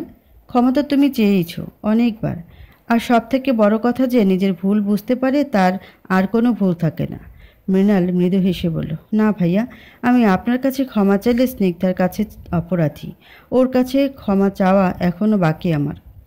স্নিগ্ধা এবার উদ্বেগহীন গলায় বলল, আমার আর আবরারের কথা সম্পূর্ণ এক মৃণাল। আবরারের আপনার প্রতি অভিযোগ নেই মানে আমারও নেই। আর ওই যে ও বলল যে নিজের ভুল বুঝতে পারে তার আর ভুল থাকে না। মৃণাল হেসে মাথা দোলালো। আবরার হাতের বাঁধনটা আর একটু শক্ত করলো। স্নিগ্ধার পেটে চোখ বুলিয়ে বলল, বাচ্চা মেয়েটা মা হবে নাকি? আমার ছোট্ট পরি আসতে আর দেরি নেই দেখছি। কথাটা স্নিগ্ধা লাজুক হাসলো। মেঘ এগিয়ে এসে আনন্দ ধ্বনি নিয়ে বলল, সব কিছু ঠিক হয়ে গেল তাহলে? যাক বাবা, আবরার ভাইয়ার এমন দুঃখী মুখ আর দেখতে হবে না আমাদের। এমন হ্যান্ডসাম একটা ছেলের মরা মরা মুখ মানায় বলতো স্নিগ্ধা? কথাটায় হেসে ওঠে সকলে। সময়টা কম মনে হলেও দুজন ভালোবাসার মানুষের শতদিনের অপেক্ষার ফল আজ আবারও পূর্ণ হলো যেন। করিডোর জুড়ে পায়চারি করছে আবরার। বিচলিত ভাব চোখে মুখে, অস্থিরতা সমস্ত শরীর জুড়ে। একবার এদিকে যাচ্ছে তো অন্যবার আরেক দিকে। মেঘ মৃণাল দুজনে চিন্তিত মুখে দাঁড়িয়ে আছে বাইরে। তার পাশেই বসে আছে স্নিগ্ধার বাবা মা আর নিতু। চিন্তার রেশ তাদের মুখেও উপচে আসছে খুব। স্নিগ্ধার আজ ডেলিভারি ডেট। সকালে পানি ভাঙার পর হাসপাতালের শরণাপন্ন পুরো পরিবার। 1.5 ঘন্টার পর ওটি থেকে বেরিয়ে এলো রিবন্তী হক। পেছনে আরও দুজন, একজন তার সহযোগী ডাক্তার, অন্যজন নার্স। দুজন একই দিকে হেঁটে গেলেও রিবন্তী এগিয়ে এলো ওদের দিকে। মুখে হাসি রেশ তার। রিবন্তীকে দেখেই উঠে পড়ল স্নিগ্ধার পরিবার। মৃণাল, মেঘ উৎসুক হয়ে এলো স্নিগ্ধার খবর জানতে। অন্যদিকে আবরা দ্রুত পায়ে এগিয়ে এসে উদ্বিগ্ন হয়ে বলল, ডক্টর, ও আমার স্ত্রী। রেবন্তী হক মুখ থেকে মাস্ক খুলে মুচকি হাসল, বলল, রিল্যাক্স মিস্টার চৌধুরী, আপনার স্ত্রী পুরোপুরি সুস্থ আছেন, আর আপনার মেয়ে হয়েছে সেজন্য অভিনন্দন। কথাটা সবার মুখ চকচক করে ওঠে। আবরার মুখমণ্ডলে খেলে যায় হরেক রকম রঙিন প্রজাপতি। প্রজ্বলিত ধ্বনি নিয়ে বলল, সত্যি বলছেন আমার মেয়ে হয়েছে? জি। আমি একবার আমার স্ত্রী সন্তানকে দেখতে পারি? নিশ্চয়ই, একটু অপেক্ষা করুন, জ্ঞান ফিরলেই দেখতে পারবেন। সবার মতামত অনুযায়ী আবরার আগে প্রবেশ করলো কেবিনে। ধীর হাতে দরজাটা আটকে দিয়ে এগিয়ে এলো বিছানার কাছে। মাথা এলিয়ে বিছানার সাথে আধশোয়া হয়ে আছে স্নিগ্ধা। আবরারের পায়ের আওয়াজ পেতে চোখ মেলে তাকালো। আবরারকে দেখে মুখে মিষ্টি হাসি উপহার দিল স্নিগ্ধা। আবরার বিছানার উপর মৃদু হেসে আওয়াজে বলল, কেমন আছো এখন? স্নিগ্ধা মাথা কাত করে বোঝালো, ভালো। এরপরে স্নিগ্ধা হাতের বাম দিকে তাকায়। একটু দূরে দোলনায় দুলছে ওদের মেয়ে। স্নিগ্ধা চোখ ইশারা করে বলল, তোমার ছোট্ট পরি। আবরার সেদিকে তাকায়। ঠোঁট টেনে হেসে এগিয়ে গিয়ে ঘুমে জুবুথুবু ছোট্ট বাবুটাকে হাতে তুলে নেয়। খানিকক্ষণ মুগ্ধ চোখে তাকিয়ে থেকে স্নিগ্ধার দিকে এগিয়ে আসে আবারও। উত্তেজনা নিয়ে বলে ওঠে, একেবারে আমার মতো দেখতে হয়েছে কিন্তু। কথাটা স্নিগ্ধা মুচকি হেসে চোখের পাতা এক করে সায় বোঝায়। আবরার তার মেয়ের দিকে চোখ বুলিয়ে বলে, ওর নাম রাখবো কি? আমি ওর নাম ঠিক করে রেখেছিলাম, আপনার আর আমার নামের সাথে মিলিয়ে আরশি। আবরার গোল চোখ করে বলল, বাহ, সুন্দর নাম তো। আর ডাকনাম আরু? ওকে, আচ্ছা। আবরার ঠোঁট এলিয়ে হেসে কিছুক্ষণ স্নিগ্ধার দিকে তাকিয়ে থাকে। আরুকে কোলে নিয়েই ঝুঁকে যায় ওর দিকে। ঠোঁট এগিয়ে কপালে চুমু আঁকে স্নিগ্ধার। স্নিগ্ধাও গভীরভাবে গ্রহণ করে আবরারের ভালোবাসার স্পর্শ। আবরার বাচ্চাকে তুলে দেয় স্নিগ্ধার কোলে। আনন্দ ধ্বনি নিয়ে বলে, আজ থেকে আমার সংসার কানায় কানায় ভরে উঠল। এটুকু বলে গলার স্বর শীতল করে নিল আবরার। বিয়ের দিনে বলেছিলাম না, তুমি চাইলেও তুমি আমার, না চাইলেও আমার, সম্ভবেও আমার তুমি, আর অসম্ভবেও আমার তুমি। স্নিগ্ধা ভ্রু নাচিয়ে হেসে বলল, এত ভালোবাসলে তার না হয়ে উপায় আছে? আবরার স্নিগ্ধার দিকে শান্ত চোখে তাকিয়ে বলল, সারা জীবন এইভাবে ভালোবাসবো তোমায়। দেখো। স্নিগ্ধা আরুকে কোলে নিয়ে একটু এগিয়ে এলো আবরারের দিকে। মাথাটাকে এলিয়ে দিল আবরারের বুকের বাম পাশে। বলল, আমিও থাকবো সারা জীবন আপনার হয়ে। আবরার 2 হাত বিস্তৃত করে একই সাথে স্নিগ্ধা আর ছোট্ট আরুকে জড়িয়ে রাখে। একটা পূর্ণ পরিবারের প্রশান্তিতে হয়তোবা 4 দেয়ালের প্রত্যেকটা বালুকণাও আনন্দে মেতে ওঠে তখন।